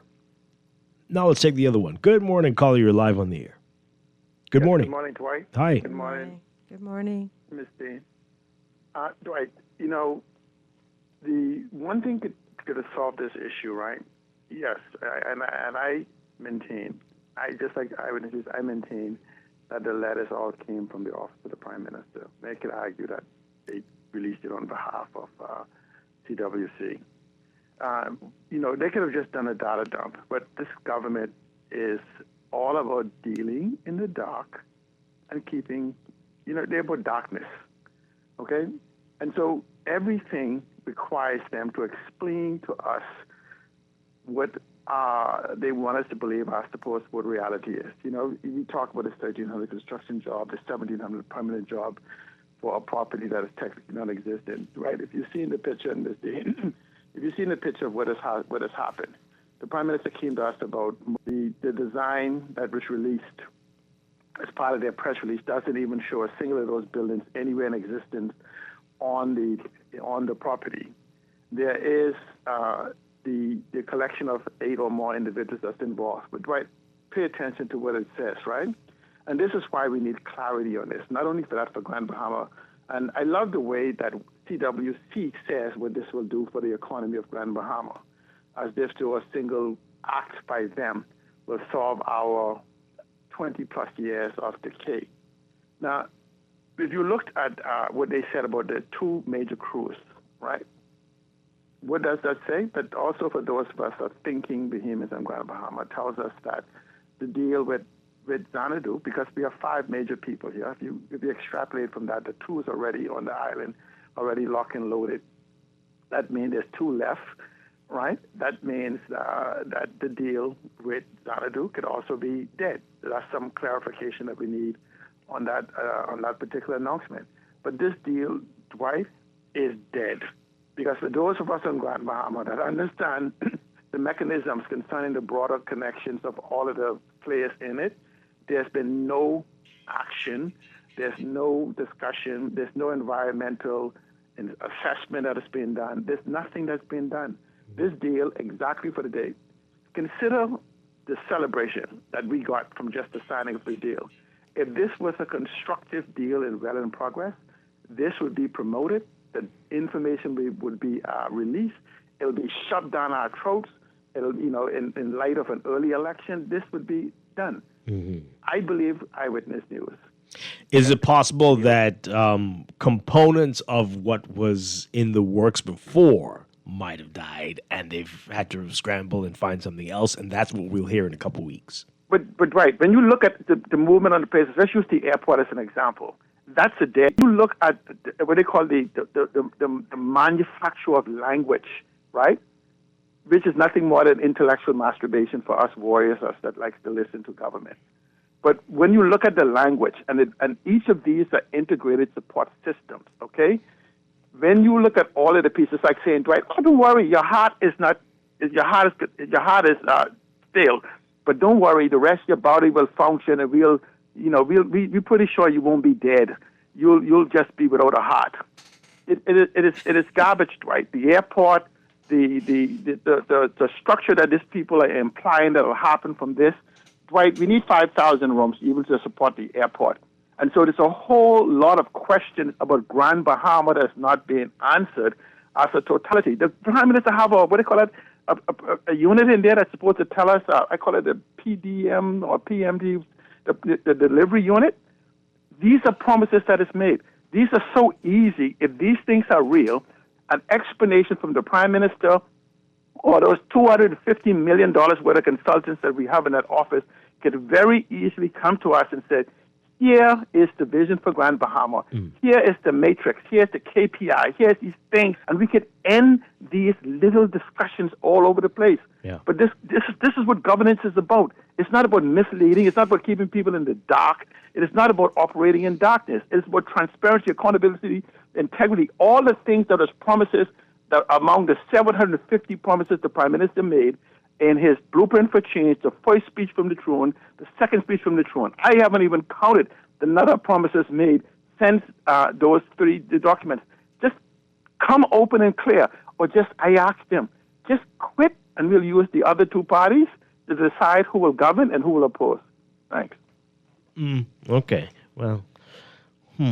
Oh, boy. Let's take this final call, and then I want to read these messages, and we've got to move on. Caller, good morning. You're on the air. Thank you again for allowing me to be the final call on every issue this morning. Okay. Listen, man, this skepticism that you see floating in the air, the government brought it all onto itself, because public trust is something that you really don't get back once you lose it that easily. And when you flip-flopping, you're showing that you're failing to really live up to the real 242. But what really concerns me more nationally is how we are playing this ping pong and creating opposition extremists. People who are hoping that the project fails for political reasons. Yeah, that's very sad. You see, and that's what really concerns. We've been feeding this energy into people to become like that. You see? Yeah.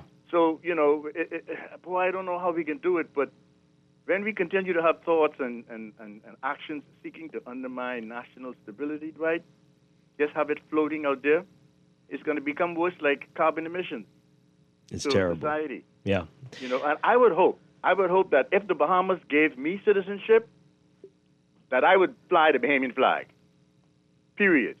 And maybe that would show that I am concerned and I am a Bahamian, eh? Well, okay. I don't know how that came up there, but I hear you. You know what? You know what encouraged you to do that? If you were naturalized in that way, if you saw everybody else doing it. Absolutely. And that is going to be the biggest challenge because we can't get that for some reason. I mean, I shouldn't even be talking because I'm not doing that either. But I'm wearing the colors. But I guarantee you, if we all showed that, they'd do it too. They would do it too. We're going to go to a break. When we come back, all 242 Day, we're talking about it. How are you celebrating? How are we celebrating? What are you going to be doing? Where are you going? We're going to get into it. This is 242 Day. This is Morning Blend on Guardian Radio 96.9. Stay with us. Come on, sing it out loud. I am up in the how much you and I grab islands in between. If you know you in love with the silent chick, come on, sing it out loud. I am up in the come on, sing it out loud. Yeah, I am up in the Freeport. Tired of banks forcing you to use technology to bank the way they want you to? Your convenience is important. So no matter what your banking needs, Commonwealth Bank's friendly staff are always available in branch for that personal one-on-one service. But when you choose technology, our online and mobile banking app offers you state-of-the-art functionality. The choice is yours. Commonwealth Bank. Bank the way you want. In the world of business, technology is not a choice, it's a necessity. And for businesses that demand excellence, there's only one choice for unparalleled support and cutting-edge technology. Custom Computers. You have challenges and we have solutions. Computing, networking, storage, and printing, armed with premium brands like HP, Microsoft, Konica Minolta, and more. Get tech done the right way with Custom Computers. Call the know-how team at 396-1101. For over half a century, Hongxi has been reserved only for heads of state and world leaders. It wasn't just a car, it was a privilege. Easy Car Sales is proud to bring that distinguished heritage to the Bahamas. A new era in luxury electric, rooted in absolute prestige. It's for the few who demand freedom from the gas pump and first-class craftsmanship. Visit Easy Car Sales to see if you're ready for a taste of royalty. At Star General, you can go gold. Comprehensive car insurance covers loss or damage from accidents, fire, theft, and third-party liability. But the Gold package gives you increased coverage for rental car and windscreen, personal accident, medical benefits, deductible waiver, and 24-hour roadside assistance where available. Our Star General Gold package also gives you up to $2,500 for accidental damage to a rental car anywhere in the Bahamas. Go gold with Star General. Insurance made simple. This is Guardian Radio 96.9 FM, streaming on GuardianTalkRadio.com and the Guardian Radio app. Nassau, Bahamas. KB and Sting, coming with the Bahamian ting. Come on. Woo!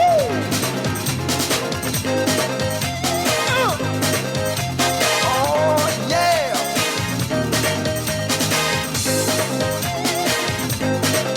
Yes. I's a Bahamian, hairy born and bred. I don't want to live nowhere else. Even when I dead, I's a Bahamian, and I always late. If you want me there by 9, better tell me come 8. See, I's a Bahamian, and I don't like say nobody gonna spend my money when I go to my grave. Yes, I's a Bahamian, Don't want make no fuss, but if you we know, but outside tell you, you we one of us. Like Andrews grabbing though, don't act like you don't know, you know. Man, you know. Oh, man, you know. How a him go? How they go, how they go, how they go, you know. Yes, man, how a him go? How they go, how they go, how they go. Let's go. So proud to be Bahamian. Yes, man, no rock like you know. We are back with Morning Blend on Guardian Radio 96.9. Dwight Strachan along with the Quesadilla. It is 242 day. We got our flag colors on. Yeah. We've got our flag colors on. Yeah. Oh. Wait a minute. Well, I mean, I gotta pick. Where did you get these from? Huh? Did China.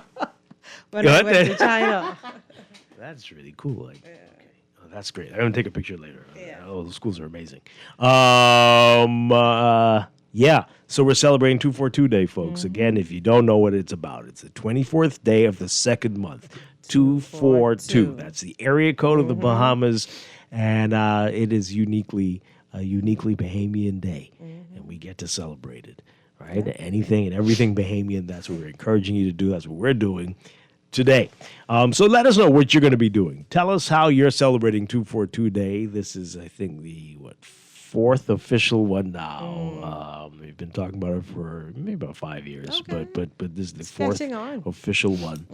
And already Laverne has sent me her picture in Grand Bahama, and we're going to take some pictures in a bit. Awesome. So I've all these things are happening. This was amazing last night. If you do a hashtag 242 Day on social media, a lot of cool stuff comes up.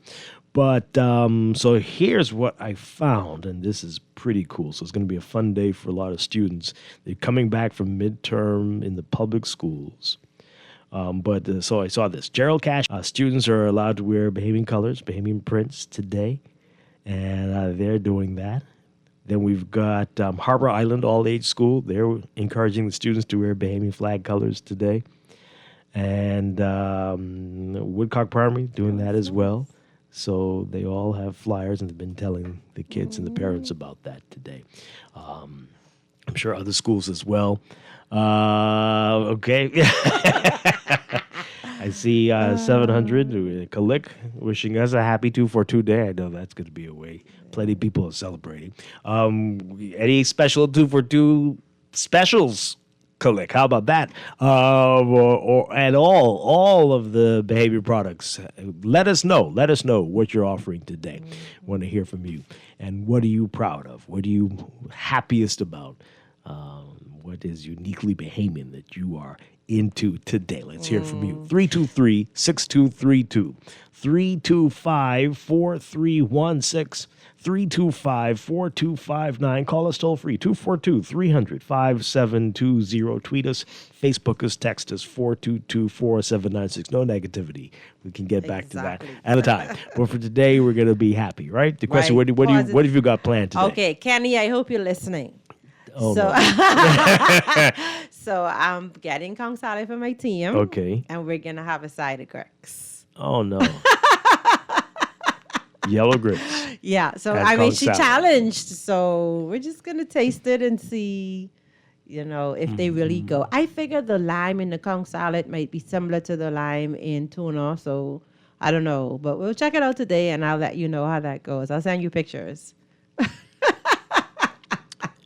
So you're making the grits, or I'm gonna make the grits, because I don't know if you can go anywhere where you can get them. Yeah, I'm gonna make at the the grits same time, and we're gonna pick up the Kong salad.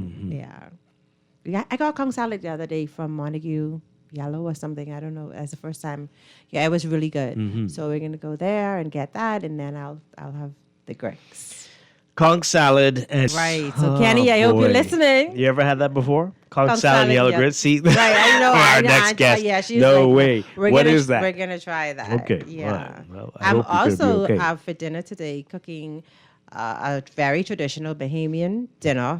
I can't eat much of it, but we're gonna have grouper. Okay. We're gonna have grouper. It's fish, right? Is the season open yet? Well, I had it in my freezer, okay, so. Okay. So we're gonna have grouper fingers with peas and rice and coleslaw. Nice. Yeah. So he's gonna have Yeah, no dessert, but yeah. Okay, excellent stuff. That sounds good. All right, let's hear from these callers. What are you going to be doing? What's happening with you for 242 Day? Caller, what say you? Hey, how y'all doing? Doing well. Okay. A couple things I'm noticing as I'm driving along the road here. Now, we've had this going on for almost 5 years now, right? Almost. Almost 5 years. Mm-hmm. And Dwight, let me just say something to you. I'm kind of disappointed. I was literally counting as I was driving over 100 vehicles, right? And I haven't seen one flag. I peered into the vehicles as best as I possibly could. Nobody's wearing the colors. And I'm trying to understand, is it a bad PR job? Or is it basically that, Bahamians are not proud?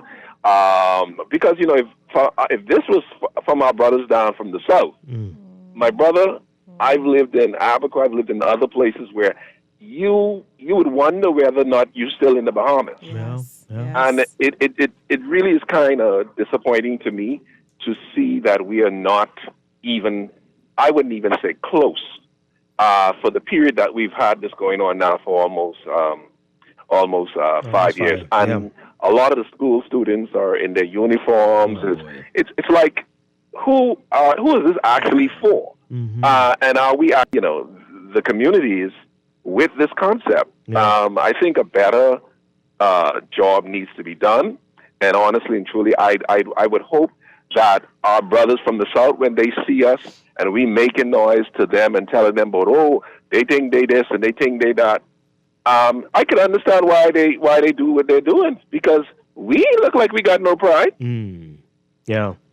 Well, you know what I've noticed, under any post, there are a lot of people who start talking nonsense about, what's there to be happy about, what's there to be proud about, and that's very sad. I really very, very sad, and I really honestly think that it's sad that the majority of people really apparently feels and think that way. So the deeper question is not about 242 Day. The deeper question is, are we actually proud to be a Bahamian, or are we only proud when we have somebody in the NBA or somebody famous that's a Bahamian, and we're proud then, So that's a deeper conversation I think we need to have. Yeah. Thank you. Thank you very much. Hey, it's still 8-something in the morning, so it doesn't mean that all is lost. People might get it together. They might have work to do, and then on their lunch break or dinner after work, they might really say it's time to let their hair down. I don't know.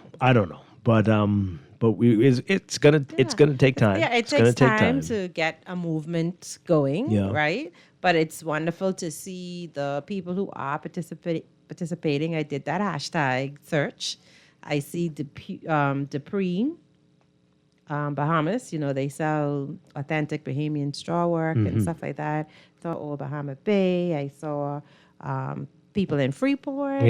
So I mean, it's catching on. It's fairly new. I feel that the more we promote it, talk about it, show it, maybe, it may require some road shows going into the schools and, going to different places and encouraging. And maybe it's cold. Maybe the cold weather is making people not feel like do. I don't know. I don't know. But again, it's not. It was 9 o'clock now, but there's still time. Let's hear what these folks are doing. What are you going to be doing today, caller? Good morning. Hi, are you there? Hey, good morning, Dwight. Hi, good morning. And good morning, the Duchess. Good morning. Yeah, Dwight, I used to be 242 every day, man. Excellent. But I definitely don't have all my colors, but I used 242 every day. I love being a Bahamian, right? So I just buy things like with Bahamas on it or Nassau on it, or so I could wear them every day, my hats and my shades and everything like that, right? But I really believe, like you always saying, right? We I saw when school had one whole play for one skit the other day for 3 fingers, right? So maybe if we could encourage those type of things for 242, right? If we could see some skits from our kids, on the newspaper in the front line, celebrating who we are, Bahamians, and doing Bahamian skits and and rhymes and stuff like that and poems and I believe it's a very excellent item from the time you mentioned it, right? I mean, it's a really welcome item. But again, we have a country that ain't much to be proud about. I mean, hey, that's not true. But when I say that, Dwight, let me give you an example, man. I'm proud to be a Bahamian, right? But I always was proud to be a Bahamian. But the proudness of being a Bahamian is moving away from Bahamians, Dwight. Let's be real, right? Because while we are proud to be Bahamians, because we are saying things in this country that is taken away from our culture, right? Let me give you an example. You could turn on any radio anytime, right? And you will have to listen hard to hear a Bahamian song. It's like Bahamian, the Bahamian culture is scorned in the Bahamas, right? And that's being real. But dying has stopped me from being a Bahamian. But I just need to see more of us and hear more of us. You ride downtown right now, or later on today, and you have to listen hard to hear a Bahamian sound, right? So that's possibly is adding to why the culture or the 242 ain't really resonating too much to a lot of people. Not like me, because I 242. Right? But if we could, like somebody said, if we could hear more of us and see more of us, then we would have been interested in taking part with us. But we don't see us, and we just need the radio stations, all of them. They should have been playing like 60 to 80% of our culture every day to keep that culture relevant inside the people's psyche and minds. Yeah. Yeah. You know? Thank you very much. Very interesting points. We have a lot of work to do. A lot of work to do, not just on 242 Day, but as he said, almost every day. Let's take some final calls. Good morning. Call you on the air. Hi, good morning. Are you there? Yeah, morning, Dwight and Nana. Hey. The Grammy boy again. Yeah, I wanted to do a similar thing a couple of years ago, Dwight, but you took off with it kind of a little fast. I was trying to get everybody involved with the 242 Day. I wanted to get a 242 Day towards January the 10th. And I wanted to name each one of those days in subsequent years, like Cylinder Pinland 242 or 242 each year, give them a different hero's name. And it's a holiday, and we would get more participation. I wanted to do a motorcade with you all from the sports center through the streets of the capital, ending at either Arawaki or R.M. Bailey Park, where we have a massive Junkanoo rush out with all of the groups. But I didn't get to do it, so I think maybe we should reconsider that for next year. We can still do all of it. Let's do all of it. Although I'm still partial to the January 10th becoming a referendum day every year. Referendum day. But you can still have a Junkanoo. You can have a Junkanoo rush out after we vote. Why not? Yeah, we could do it. Yeah. We could do it. Exactly. We can do it. Yeah. But Bahamians, to try to get us out on a work day, that's going to be kind of, we're working against ourselves. What? Okay. Yeah, we're working against ourselves. You can have fun in the office. You can have fun in the No, office. I want to see you on the road, man. I want to see you on the road. We've got 24 hours in everybody the else. day. 24 hours in the day. We can do this. We can do this. We can still do it. Yeah. Okay, Thanks then. a lot. Right. All right. Another call. Good morning. Call you on the air. Hi. Good morning. Morning. Happy 242 Day. And the Bahamas as a whole. Absolutely. Nana Boy is onto something. He really got me thinking just now. And in fact, Dwight, it now comes down to the education system. The previous caller prior to Nana Boy, he always gives some very salient considerations that we should be looking at. And I am proud that he is a Bahamian 24 hours a day, 7 days a week, 365. And that's great. From an educational wise as well as Nana Boy, every year we should focus on not just our national heroes, but those who would have made a significant contribution to the modern day Bahamas. Yes, we think about Cylinder. Yes, we think about Milo Butler. And from an educational standpoint, I think because a lot of our children still don't know of the significant contributions that many persons who haven't even been named yet as national heroes, who are part of the original crew that brought about independence and the modern day Bahamas. Maybe we should start to select them one at a time every year and just have our curriculum for that particular day focus on that one person so it brings knowledge and an appreciation for we as Bahamians. My final point here is simply this. You know, I'm on the road as well. And just as we ushered in what is called the independence of the country, where the Bahamians came together and we flew our flags and we flew and wore our paraphernalia, this day should be almost equally celebrated because it's a representation of who we are as a people.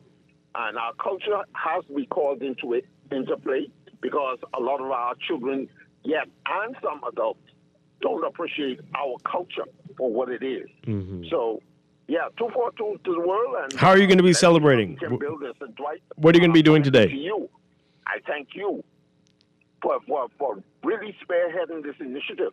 Thank you very Because much. it was through you and Guardian Radio that really got this skyrocketed into the air and, you know, through the sky. So Yeah, we got a long way to go. How are you going to be celebrating the day today, Jeff? Well, I'm a Scots Count guy, so definitely I'm having Scots Count later on today. The grouper, hey, I'm coming to use the question. Okay. Excellent. Excellent. Saying that it's all the season, I come into you, so I expect my call. Okay, okay. Okay, have a good morning, everyone. Thanks a lot. All right. So, can I just share that maybe our sense of pride might be a little misplaced? And what do I mean by that? Celebrated our anniversary at Sandals. Thursday was the Bahamian night, and there was a sense of pride from the hostess and the employees who did trivia with the guests, Bahamian trivia with the guests. They did this dance thing where they taught the guests how to do the scully and how to do the conch style, and they taught them like Bahamian dialect and stuff like that. Excellent. So that was so beautiful to see. Yeah. And I wonder how do we incorporate that daily now in teaching that pride? Because that pride is taught. You know, we grew up with our parents teaching us that. So it was beautiful to see. So I do think Bahamians have a sense of pride for certain things that are Bahamian and what they love. Because you know they will come and they will gang you once you start talking negatively about one Bahamian. Yeah, absolutely. So I just think it needs to be an everyday conversation. Those when I was little, we would go to plays and they would be doing the conch style and platinum maypole and all these different things, and bringing some of those things back would be wonderful. Excellent. All right, so let's read these text messages. Got a lot of exciting ones coming in. I can say it. Yeah, I can say it, right, Javargo? Javargo's messaging me. Javargo Lang saying he's in Florida having stew conch with yellow grits. That's it. How do you get the stew conch in Florida? Wow. Okay. Well, hey, at least you're having that. That's great. That's Maybe right. he did. Maybe he did. Yeah. All right. That sounds amazing. I could use some of that. This person says, I'm a proud Bahamian with a capital B. I'm wearing my black because I am a strong Bahamian woman who's proud of my heritage. Nothing says you're Bahamian like exercising your right to vote on this today. Please encourage Bahamians to register. Hey, yeah, absolutely. This person says here, let them know it's it's because of you. All right, that's not important. It's important that we do it. Yes. That we do it, right? And I'm glad to see it is taking it there. We're gonna get it there. This is gonna be huge. That caller's right. Not enough of our heroes are celebrated, but that's what National Heroes Day is for. 242 Day should be about celebrating, promoting, and cultivating behavior. My kids' school is in uniform. Okay, but some others aren't doing that, so that's great. This person says, I usually don't take lunch, but today I'm taking 2 hours and 42 minutes. Don't get in trouble now. And going to the fish fry. That is a great idea. Don't get in trouble. Don't tell them Dwight. 2 hours and 42. Yeah, wonderful. I'm wearing my clothes today, but they're under my hoodie because it's cold. Yeah, right. Cold, yeah. We'll get a flag color hoodie. Yeah. You can't eat grouper much. This is it wasn't about the grouper that you can't eat, right? No, it's the rice. It's the rice stuff. Yeah. Right. When people move away from their country, they exhibit greater pride in that country. You see another Bahamian at the North Pole, and you will paint your hair black, gold, and aquamarine. Got to try to get that pride back here when you're home, right? Flying my flags in Freeport and wearing black for the cold. Steamed mackerel and grits. Hey, that sounds really good. I bet more Bahamians in the U.S. are celebrating because they're not afraid of being victimized. What now? Oh, wow. It's very sad, but lately our government... Okay, well, I don't know where you're going with this. But anyway, just now that you mentioned that, in a few days, you're going to have a whole bunch of Bahamians celebrating St. Patrick's Day, which is really crazy. Yeah. But they are going to have a Embrace problem your with own 242 Day. culture, That really is disturbing, very disturbing. The lack of display in Bahamian pride highlights our need to invest more in cultural artists. Outside of Junkanoo, very little is done to support and fund our artists. We're going to be talking about this in our next segment. You don't want to miss that. Today, but I always eat Bahamian food. I don't eat them other stuff. Just had some conch salad with mayo down in Avoco. Bahamian always. I got you, mayo. It's early in the day. You don't have to forget. Do stuff today. This person says it's 242 all over the universe. 242 to the world. I have a question. It's the grouper season open or closed? I think it's closed until the end of February. Yeah, it's in my freezer.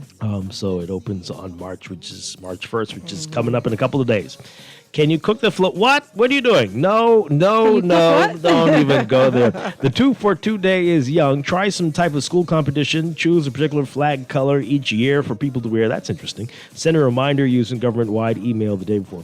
There have been people posting it. The Guardian got, the government got it involved, and they've been pushing it. The Secretariat, the Independent Secretariat, so a lot of people are out there doing some great stuff, and we will see more throughout the day, I guarantee you.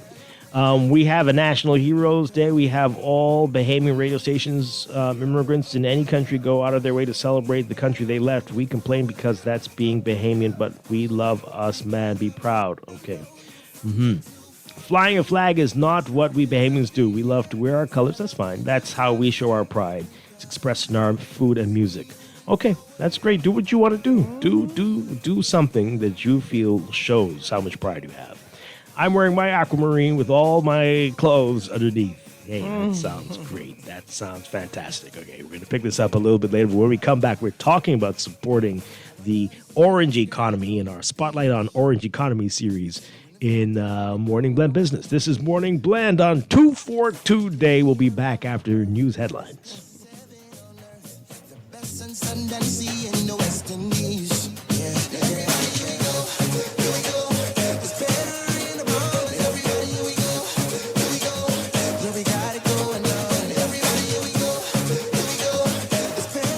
This is 6.9 FM, streaming on GuardianTalkRadio.com and the Guardian Radio app, Nassau, Bahamas. The views and opinions of the hosts and guests are their own and do not necessarily reflect the views of the management and staff of Guardian Radio. Wake up, it's a new day. Wake up, it's a new day.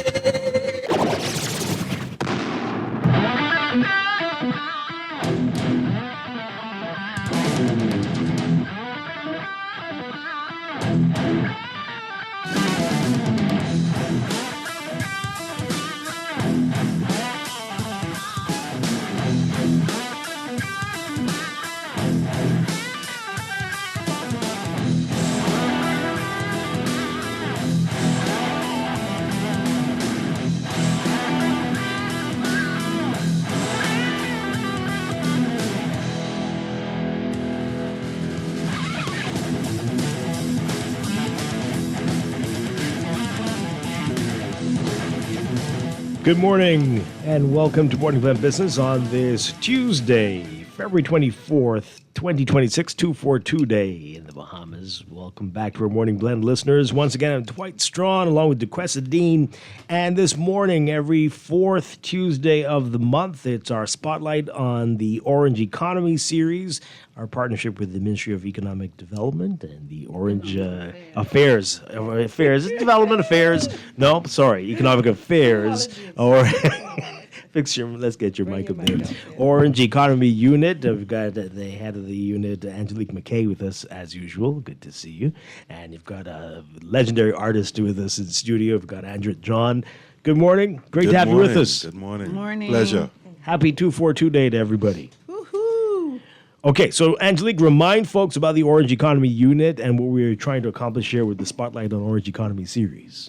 Okay, the Orange Economy Unit is an area in the Ministry of Economic Affairs that is devoted to highlighting the creative industry of the Bahamas and assisting the creatives in exporting their products, all areas of the creative community. And it's not been that long since you've been around. Let people know what you've had, any accomplishments so far, or what can you tell us about the work that you're doing? Well, so far we've partnered with different agencies. We've partnered with Tourism Creative Council, with an information session with various lawyers that are in the creative community about trademarks and branding and a lot of legal issues that creatives need to be Copyright aware stuff. of. That was very good. And information like that are things that we need to continue to get out. I've been meeting with other creative organizations globally to forge partnerships and create inroads for our creatives to be able to tap into and access other markets. Yeah, excellent. And Andrea, as an artist, I'm sure that's good news for you, especially when it comes to copyright. Tell us about concerns you have in relation to that. I mean, that's excellent news, beyond great. What I'm thinking of is this is kind of a different element to that whole thing. I was watching something on social media, and it was saying that with the introduction of AI, it's not only that we have to copyright the work that we do, but actually ourselves, our images, because with AI now we could come up with hey, we're gonna do a movie of Andrea. He did this, and if I am not properly, protected, then how does that work? Yeah. So we're going into a new kind of era in terms of copyright infringement, and all this kind of good stuff. This is in an organized way, something that we're thinking about, talking about, having a conversation. Is definitely a step in the right direction. Potentially scary times are here and ahead, right? Yeah. All right, so we're going to get back to Andrea John in a bit and the work that you're doing. So cultural exchange opportunities. I know the last time you were on, you were saying that this is what the unit's going to be fostering and getting the information out to creatives about this. What are we seeing now? Well, we have in my possession an invitation from Cameroon for cultural exchange opportunities. So they are looking to have some persons come over this summer, and they are interested in Junkanoo. So we will be reaching out to the different Junkanoo groups to find out who would be willing to partner with these creatives. And is it just Junkanoos? No. Even artists like Andrea John. It's so many opportunities, but this was an initial one because I'm doing a presentation with them in March at one of their festivals. And they came to me by way of Junkanoo. So if we use Junkanoo as the inroad or the opening access to what it is that other people do. So our artists will be able to go over there next year, right? And the reason it's going to be next year is because it takes time to organize everything.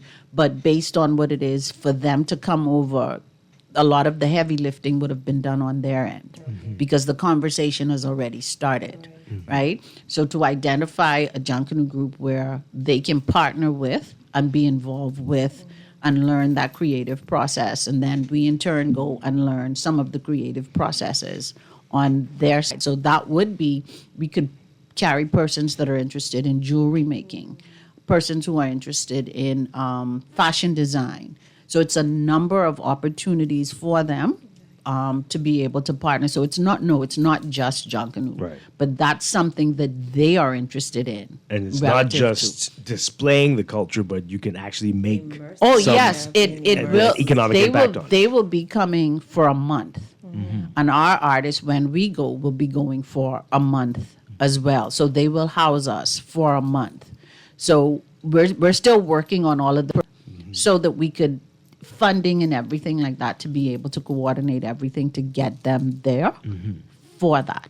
Yeah. And you think there is an appetite for jewelry and art from the Bahamas there? It is. And different techniques you will be able to learn to incorporate into what it is that we have here. So that international exposure to other markets and to be able to get your products there and to be able to partner. Because with the unit, we're working with so many other agencies. So that it makes it easier for an artist to be able to tap into these other roads with the strength of the government behind them, as opposed to doing it as an individual private artist. So where is Cameroon? West Africa. Okay. West Africa. And you've been to Africa quite a few times. Yeah. Have you been to Cameroon before? I haven't been to Cameroon, but I have been doing presentations at one of their festivals for the past 3 years. Okay. And it has been on Junkanoo. Okay. Everyone knows Junkanoo holds my heart, right?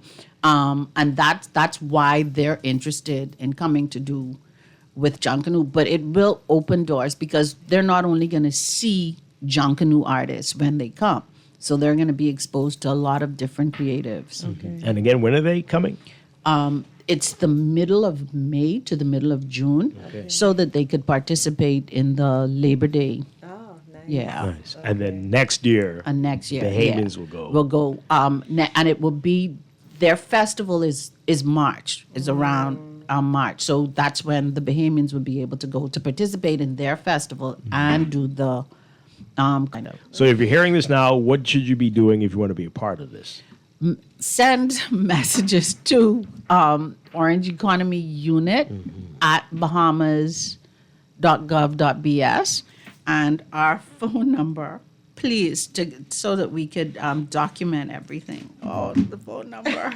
You'll have time. You have time to remind people about it. All right. So any other opportunities like this over the next few months? There are quite a number. I know there's an organization in New York that's looking for Bahamian entertainers as they do different events. International Festival and Events Association, I'm tapped into with being able to expose our artists to different festivals globally. And it's up to us to be able to have our entertainers provide us with solid footage. Because we tend to think that the world knows us and our rake and scrape, and they don't. And if we have good footage, I can take it to them because I've done it in the past to different festivals globally, but I've done that as Angelique McKay, private citizen. But now I have the of the government of the Bahamas. So that allows us to open more doors and for the doors to open wider. Like what type of entertainers? Well, I'm going to say KB because that's my favorite. Like KB and Shine. I've taken fire dancers to festivals internationally before. I've taken visual artists to festivals internationally. I've taken traditional rake and scrape away. I've taken contemporary rake and scrape away. Angelique McKay, private citizen. So these doors are there. Now it's just up to us to continue to open those doors to allow our persons to get in. That's great. Andrew, do you want to say something? Yeah, could I chime in? Yeah. Well, Angelique and I share this passion for Junkanoo. She knows. And I mean, she was hitting like notes for me because the last time I was in New York, I was going, and I had these guys beating on like the 5-gallon thingies. Right. And the acoustics was off the chain. Wow. Because the buildings are so much bigger. And my mind went to Junkanoo. Yeah. I was like, boy, if you put 100 drums in this place, we'd sink New York. So, and I said it to somebody, and they was like, yeah, but that's a good idea. And in the shock talk, you know? But maybe now Angelique could, this seed is planted, and we could actually, and know what I the mean? entity in New York is Rock the City. Rock the City. And Mustafa is a Bahamian, and he's a producer. And I've been in conversations with him. He's already had a few Bahamians perform at different festivals in New York, and he wants Jump Canoe there so I'm telling bad. you, that's the thing. You have dates for these events Well, yet, or how does it work? Or is it just I speak with them, and I have to find out what it is that they want or which artists I think would fit in with a particular festival, because Right. sometimes they have large stages. A festival may have 4 different stages. I went to South Wales. They had 4 different stages devoted to 4 different types of music. So once we have that relationship, and then what the Orange Economy Unit is designed to do, let's just say Andret does belly dancing, Bahamian belly dancing, and there's this particular festival. If I link Andret with that, we assist Andret one time to get there if the festival is not covering everything. So we don't want him to miss out on that opportunity. So now it's incumbent upon him to ensure that he gets good footage. He's in the door now. So other persons are able to see what it is that he does. So he's able to beef up his resume as a result of that. Not saying that we wouldn't connect him to other festivals moving forward, but we would only assist him financially that one time so that we could help as many persons as possible. All right, so walk us through that process, how this works. I'm an artist, I'm a musician, I send you my footage, and then what's required of me, and what will you do? Well, what I would do is what I would have done in the past. Reach out to festival director and producer Dwight Strachan. Okay, I have this artist from the Bahamas. This is what they do. I think this would fit your festival perfectly. Right? And this is because I already have a relationship with them. It's not just I go into festival the Quessa, who doesn't know me from the Man in the Moon. Right? Because they're like, I remember when I did it with the Henley Festival in the United Kingdom, which is a black tie festival. I was like, you need to have KB here. A black tie festival? Black What does tie that mean? festival. Tuxedos, What? ball gowns. Yeah. Outdoors or outdoors? Outdoors, black tie? On the Thames River. Really? One of the stages floating on the Everybody river. comes Or you dressed- can't get in. Oh. Love it. Or you Outdoors. cannot get love in. it. Yes. And you do festival things in is black tie? It is amazing. Yes, you do festival things in black tie. They have beautiful sculptures, roving artists. They have an art gallery, of course, So it's a different type of champagne. festival. Yeah, wow. Yeah, Champagne. it's of course. And you took KB. KB went. Colin McDonald and Basil from the Lassie Doe Boys. We had intended to carry. That's what I presented and that's what I proposed. But the feature was KB, and this would be the band that was backing him. Okay. As well as visual artists, not Andret, because you're sitting right here. Alan Wallace. Okay, So okay. he did something there as well. Oh, wow. And and it's because I knew the festival director, because he did not know Rake and Scrape. And I was like, this will be a good fit. And of course, KB was a hit. And we ended up doing 2 festivals that time, Henley Festival and Petworth Festival. Amazing. And these we annual? Every Yeah, year wow. I gotta around check this out. Bahamian Independence. Really? I took Junkanoo there as well. You know, it's festivals are the way to go, because festivals tap into every aspect of the creative industry. All right, so how does this benefit the artists, the performers? I mean, They're paid. They're paid. Let's They're talk paid. about whatever you can tell us about that. And then are you seeing returns in years after you've performed at these If things? DeQuessa charges $20 for her performance on the stage in Timbuktu, I speak with the festival. They're able to cover her performance fees, her ground transportation, accommodations, meals per diem when she gets there. But they are not able to cover her airfare.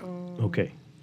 Some festivals are able to, some are not. Because remember now, they do not know the Quessa, right? So that is where the Orange Economy Unit would kick in. and assist that one time. So she's other festival producers at that event. I remember when KB went to Henley. At that time, his music was not being played on the stations in the UK, but the PR and the media persons, they were like, "Da-da-da-da-da-da-da-da." And as a result of that, he was able to be like, "This is my music, blah, blah, blah, blah, blah." So, of course, and it's After that registered. performance. There you go. Now you There you could possibly go. hear KB on There you British go. radio station. There you go.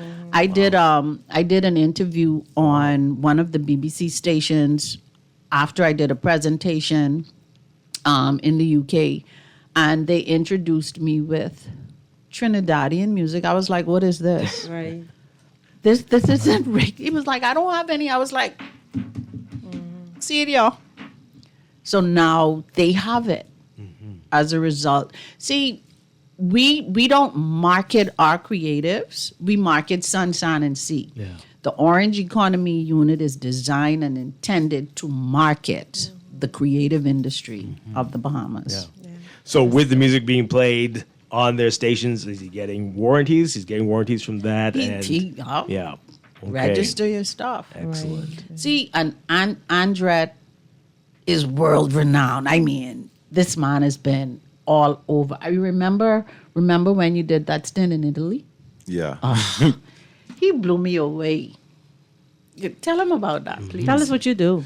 Well, I'm a visual artist, right? Started painting, all that good stuff. But eventually I kind of gravitated more to sculpture. Okay. So the Italy trip was like groundbreaking for me. It changed my whole perspective on not just we are as a culture and as a people, because I sat at dinner with some people and they were like, "Where are you from?" I'm like, "The Bahamas." And they was like, "Where's that?" Wow. You know? So I was like, "What?" You know what I'm saying?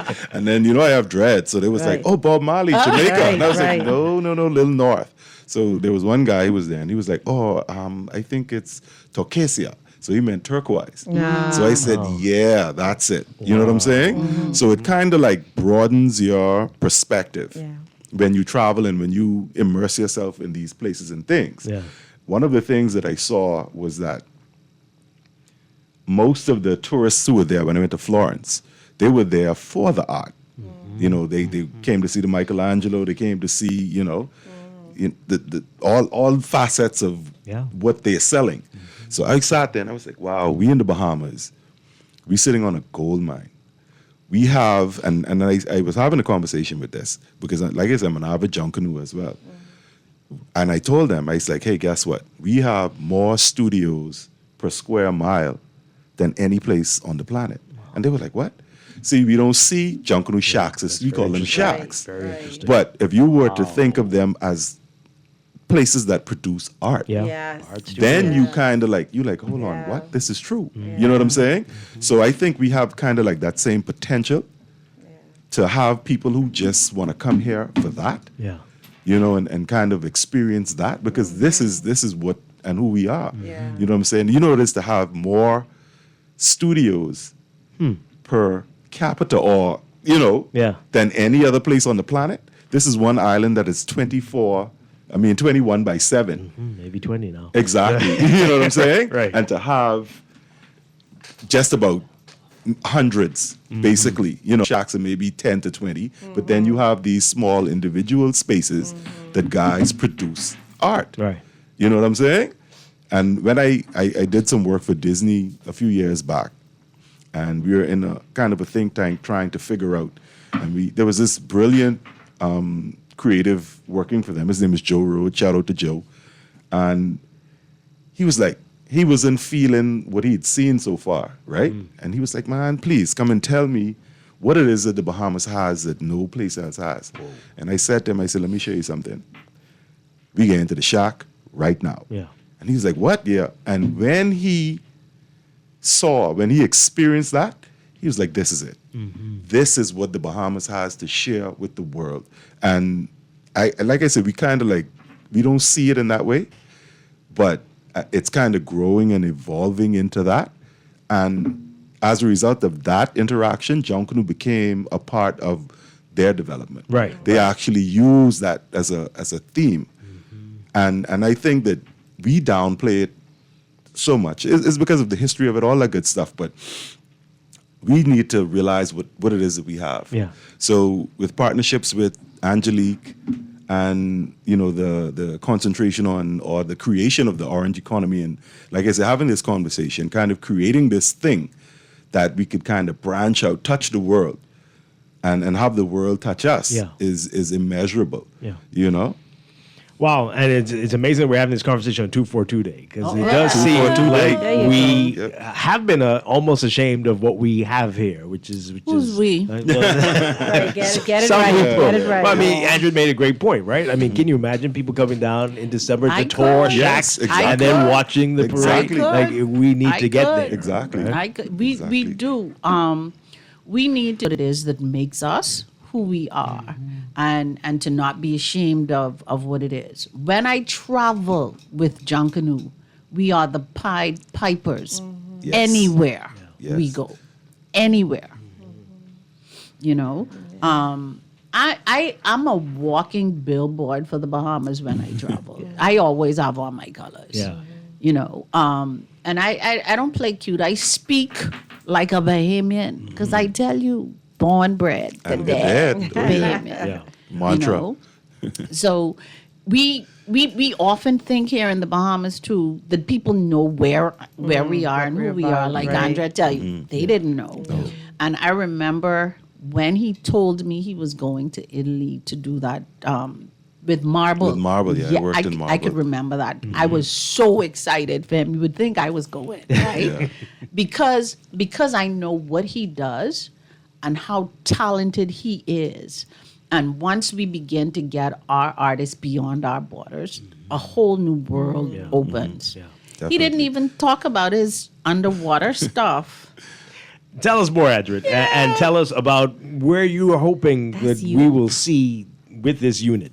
Things That's change, how the future will. With the features in the magazine, underwater with the diver, like Yeah. that's you. Well, it was a group. It's a group. Oh, It's three of us. It's three wow. artists That is such there's amazing work. Yeah. And actually working on a project right now in Freeport on another underwater project. Wow. Because Okay. they're developing a sculpture garden and you know, we've been working on that feverishly for, you know, almost a year now. And that is a big draw That as is well, right? a People love that. huge draw because this is the Bahamas. You know, we have this beautiful stuff.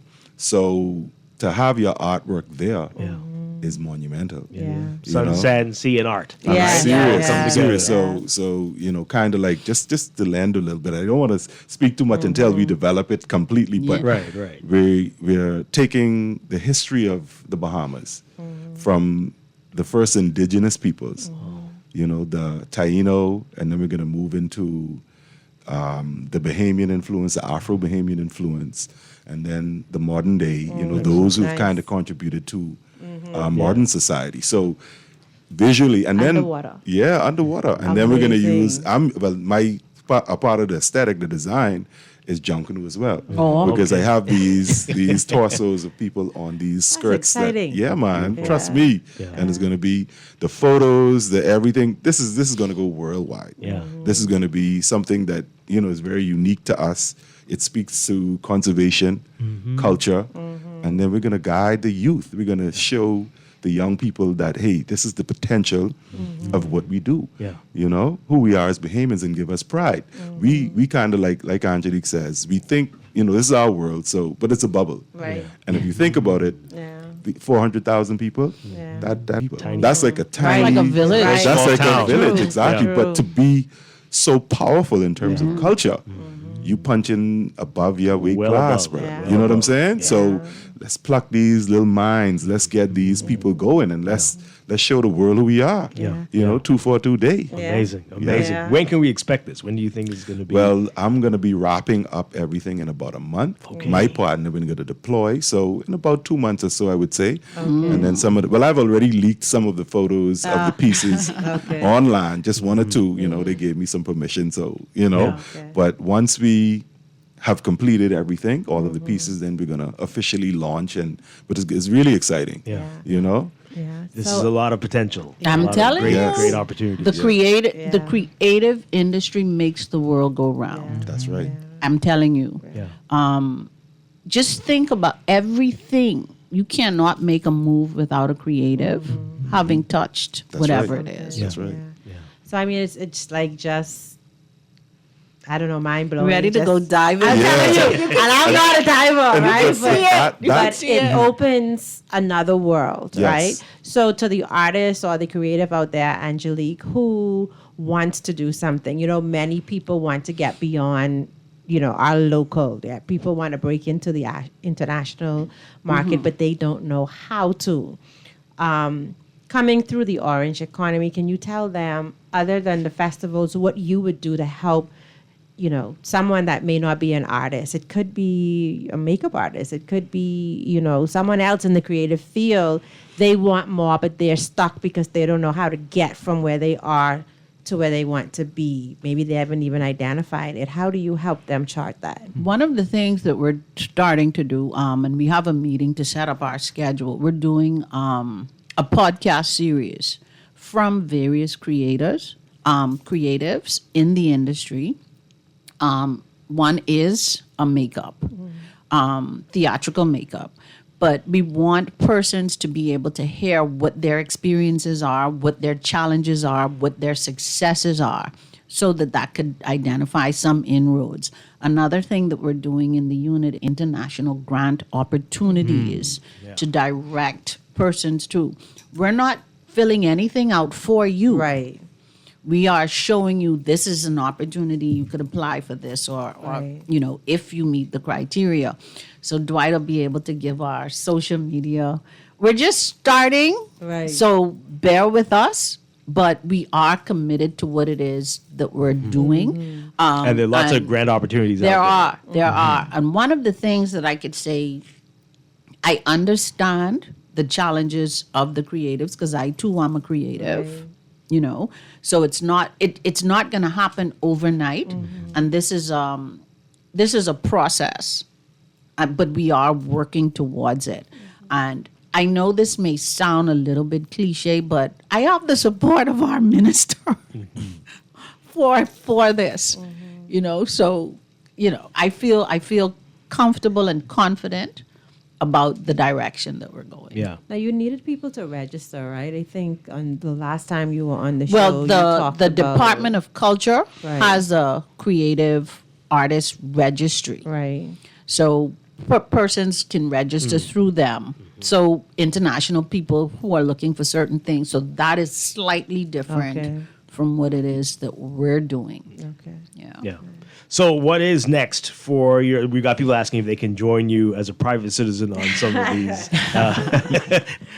these exchanges. Does it work like that? Doesn't work like that. You got to be prepared to work. We would probably be able to, because like I said, it would be surrounding festivals, but it would be private citizen money that will bring private citizens on. Yeah. Right. Okay. But the opportunities are there. And I encourage Bahamians to travel. And if you travel around festivals, you get to see the way of a particular set of people. And it's very entertaining. But Dwight will give you all our email address, and Dwight will give you all our phone number, because Dwight has it. Yeah. Hey, if you have any McKay or Andrew, John, give us a call or text us. You can call 323-6232, 325-4316.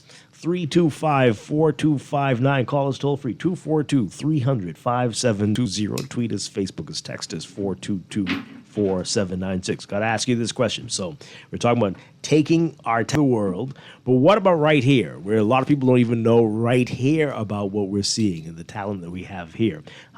Is the unit doing anything to expose Bahamians to Bahamians? Well, the thing is, what we try to do is we try to encourage Bahamians to support Bahamians at home.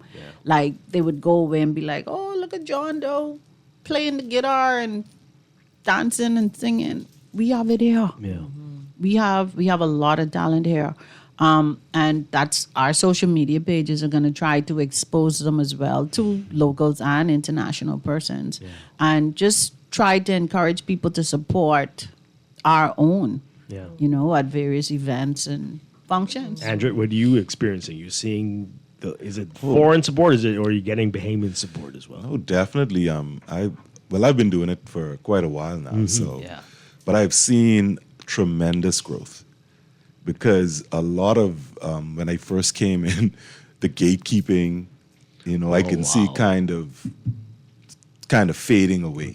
So I'm seeing that younger generation, having a more open mind to what it is we do. When I first started, art was considered like a hobby. So when I told my folks, I was like, hey, I want to do art. They were like, what? Are you crazy? You know what I'm saying? But now they're like, oh, wow. You know what I'm saying? You're a full-time that's what I do. Full-time job. A full-time job. And artists who have actually cracked the ceiling of the international.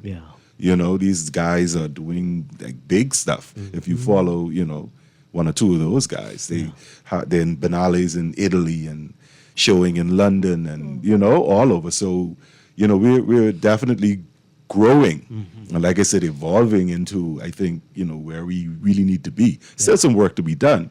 But like I said, I'm seeing the younger generation, becoming curators of their own spaces. They're creating their little galleries and, so a lot things, of galleries. But it's a good thing. You know what I'm saying? It's a good thing because now, like with Angelique is saying, with the government on board, we need that conduit to kind of link these foreign markets, these people who are visiting and all of that, to come in and to share the space and to share the work and invest and spend, And one other thing I should say, which I think that, hopefully it resonates with the government. I was putting a proposal to someone had called me and they was like, hey, you want? I was like, sure. So I'd given them a number. They was like, oh, what a number? And the guy was like, wow, this is like 10% of the budget. And I'm like, hold on, that's what it should be. Whenever we have an investor that comes into this country, this should be legislation. 10% or whatever, I don't think it should be less. Should be dedicated to the art or artists. You know what I'm saying? We have companies that come in, they spend hundreds of millions of dollars. Why can't 10% of that go towards the artist? And that should be legislative. That should be on the books. So, I'm going to crack a few, you know what I mean? Be making an omelet here, but this is my take. This is a way to ensure that, guess what? Money goes into those young artists that are coming up. And to even those who are probably real established, but, this is my take. Absolutely. And the thing is that this thing is of the past. Enough of us have starved in the past to ensure that the younger generation of creatives are able to eat and eat well. Yes. So speaking of the younger artists, is there a segment of the Orange economy that you oversee, like in your department, that's dedicated to student development or creative development for those who may be in high school or college, or is that a futuristic arm of your It's division? definitely not something that we do now, but with the exchanges, there's an opportunity for youth, at least one person to be a part of, as well as it's not male dominated. So it's gender equality as well as youth friendly in these things, because exposure is key. We don't need our artists to be timid to be like, oh, maybe I can't use this particular medium or I can't use that.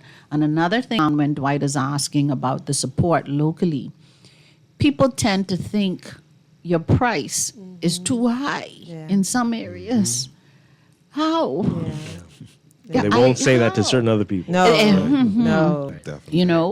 But when we go beyond these borders, this is my price. Right. Be like, oh, okay then. You cough it out. Even when you we bring need those people here, they pay without Yes. blinking. Very interesting stuff. This text is, it's 242 days, so they're asking, Angelique, if you're organizing a ring play anywhere. Where and when? I love it. No, I can do hopscotch. Me and Dwight in the question downstairs. Yeah. How are you spending 242 day? What are you going to be doing? Android, what are you going to be doing? Well, I'm going to be home. I'm just doing some kind of logistic stuff, some research, focusing on the project that I'm dealing with right now. So any conch salad or any? Maybe some conch salad. Yeah, some tropical scotch. There you go. Sounds good. What about you, Angelique? Well, I have my uncle cooked, Uncle Eric, big up to Uncle Eric. So he saved me some peas and grits and steamed conch. Oh, yeah, I get with Angelique. Little piece of macaroni. We're all going with you. A piece of macaroni. I think we're all going with Yeah, you. so. All right.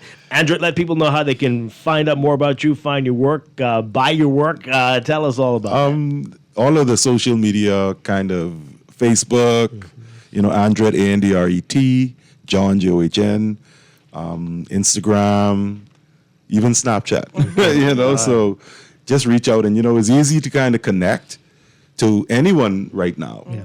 So I'm going to encourage everyone, if you have an artist friend, you have anyone that you follow, even if you just hit a like, subscribe, that's support. Excellent. Just do that. Yeah. And then that helps our careers tremendously. Fantastic. Yep. Yeah.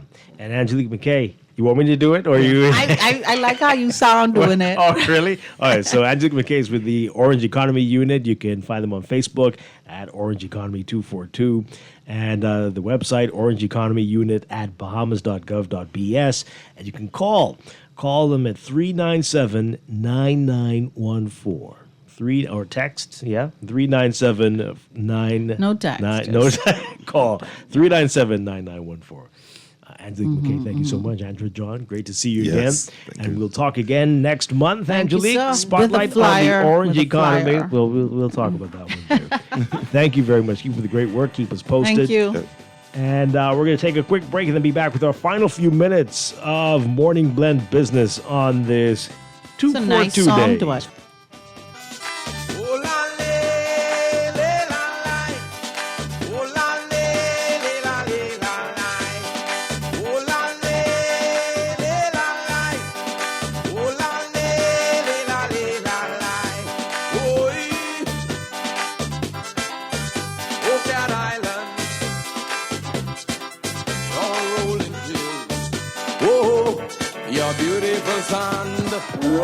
On Angie, how does it feel to have broken the bull riding world record? Sore, Sean. That bull was angry. Angie, I think that bull is headed towards your red convertible. I broke the world record and he broke my car. Oh well, at least I've got CG Comprehensive Motor to cover this. Get covered for collision, damage, and more. CG Atlantic Agents and Brokers. Good like that. All benefits are subject to policy provisions, including eligibility at the time of service.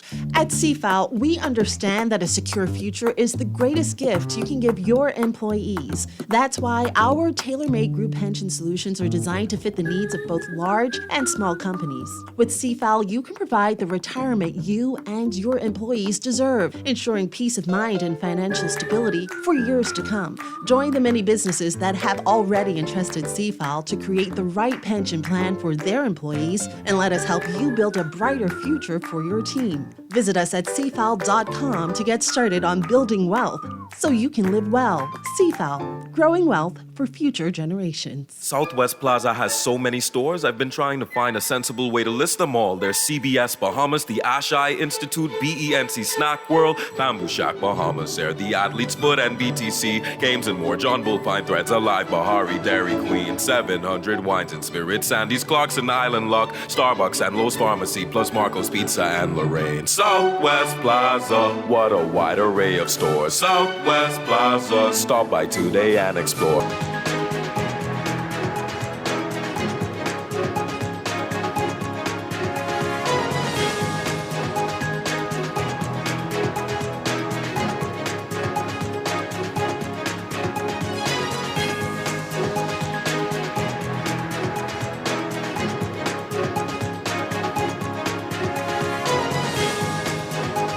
It is time for your morning business report brought to you by CFAL. Bahamians are being reminded to look into what the United Kingdom can offer in terms of project funding and trade concessions. British High Commissioner Smita Rossetti telling the media that Bahamians have to put together the right partners as early as they can and then signal their intent to the British High Commission to explore funding through lenders in the UK in order to get the ball rolling. Read more on that in today's Guardian business section. The Integra Group has appointed internationally recognized environmental consultancy XCO2 as its sustainability and climate advisory firm for the Rosewood Exuma development on Samson Key. Integra announcing that this appointment reinforces its commitment to lead a responsible, environmentally focused development in the Exumas. The company says that its collaboration with XCO2 strengthens its integration of global sustainability best practices and innovative environmental technologies into the Rosewood project. And the Embassy of the Bahamas in Washington saying its 2026 Bahamas Investment or Business and Investment Forum 2026 will move invited and registered investors beyond talk and will have them immediately engage with senior Bahamian policymakers, regulators, and private sector lenders. The statement says that those engagements will focus on areas such as capital protection, public-private partnership frameworks, and opportunities that are aligned with national development priorities. More details on that in today's Guardian business section. In your Market Watch, recapping trading on the BISX. From Monday, market movers, Commonwealth Brewery moving 200 shares, closing at $10.25 unchanged. J.S. Johnson moving $2.90 unchanged at $17. Consolidated Water down 4 cents, closing at $7.35. Emira Incorporated down 7 cents, closing at $12.52. The BISX All Share Index closing at 3,178.66, down 0.12. That's your Market Watch, and that is your Morning Business Report brought to you by CFAL, growing wealth for future generations.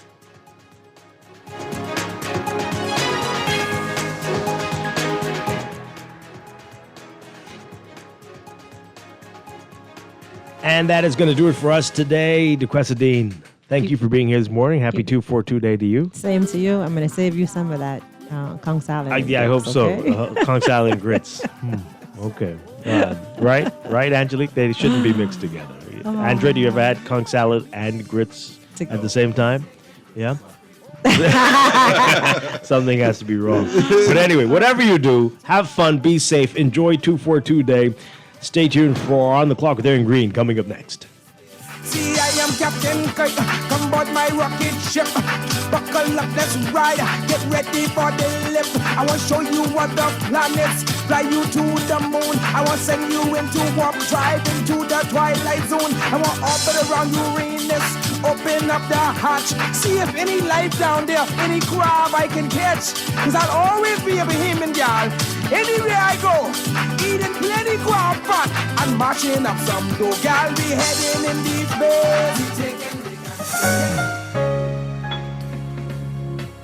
Put more money back in your pocket with the Fidelity Debt Consolidation Loan. Why pay more when you can pay less? Your monthly debt payments down to one low, easy payment. Apply for a Fidelity Debt Consolidation Loan today. Call 356-7764.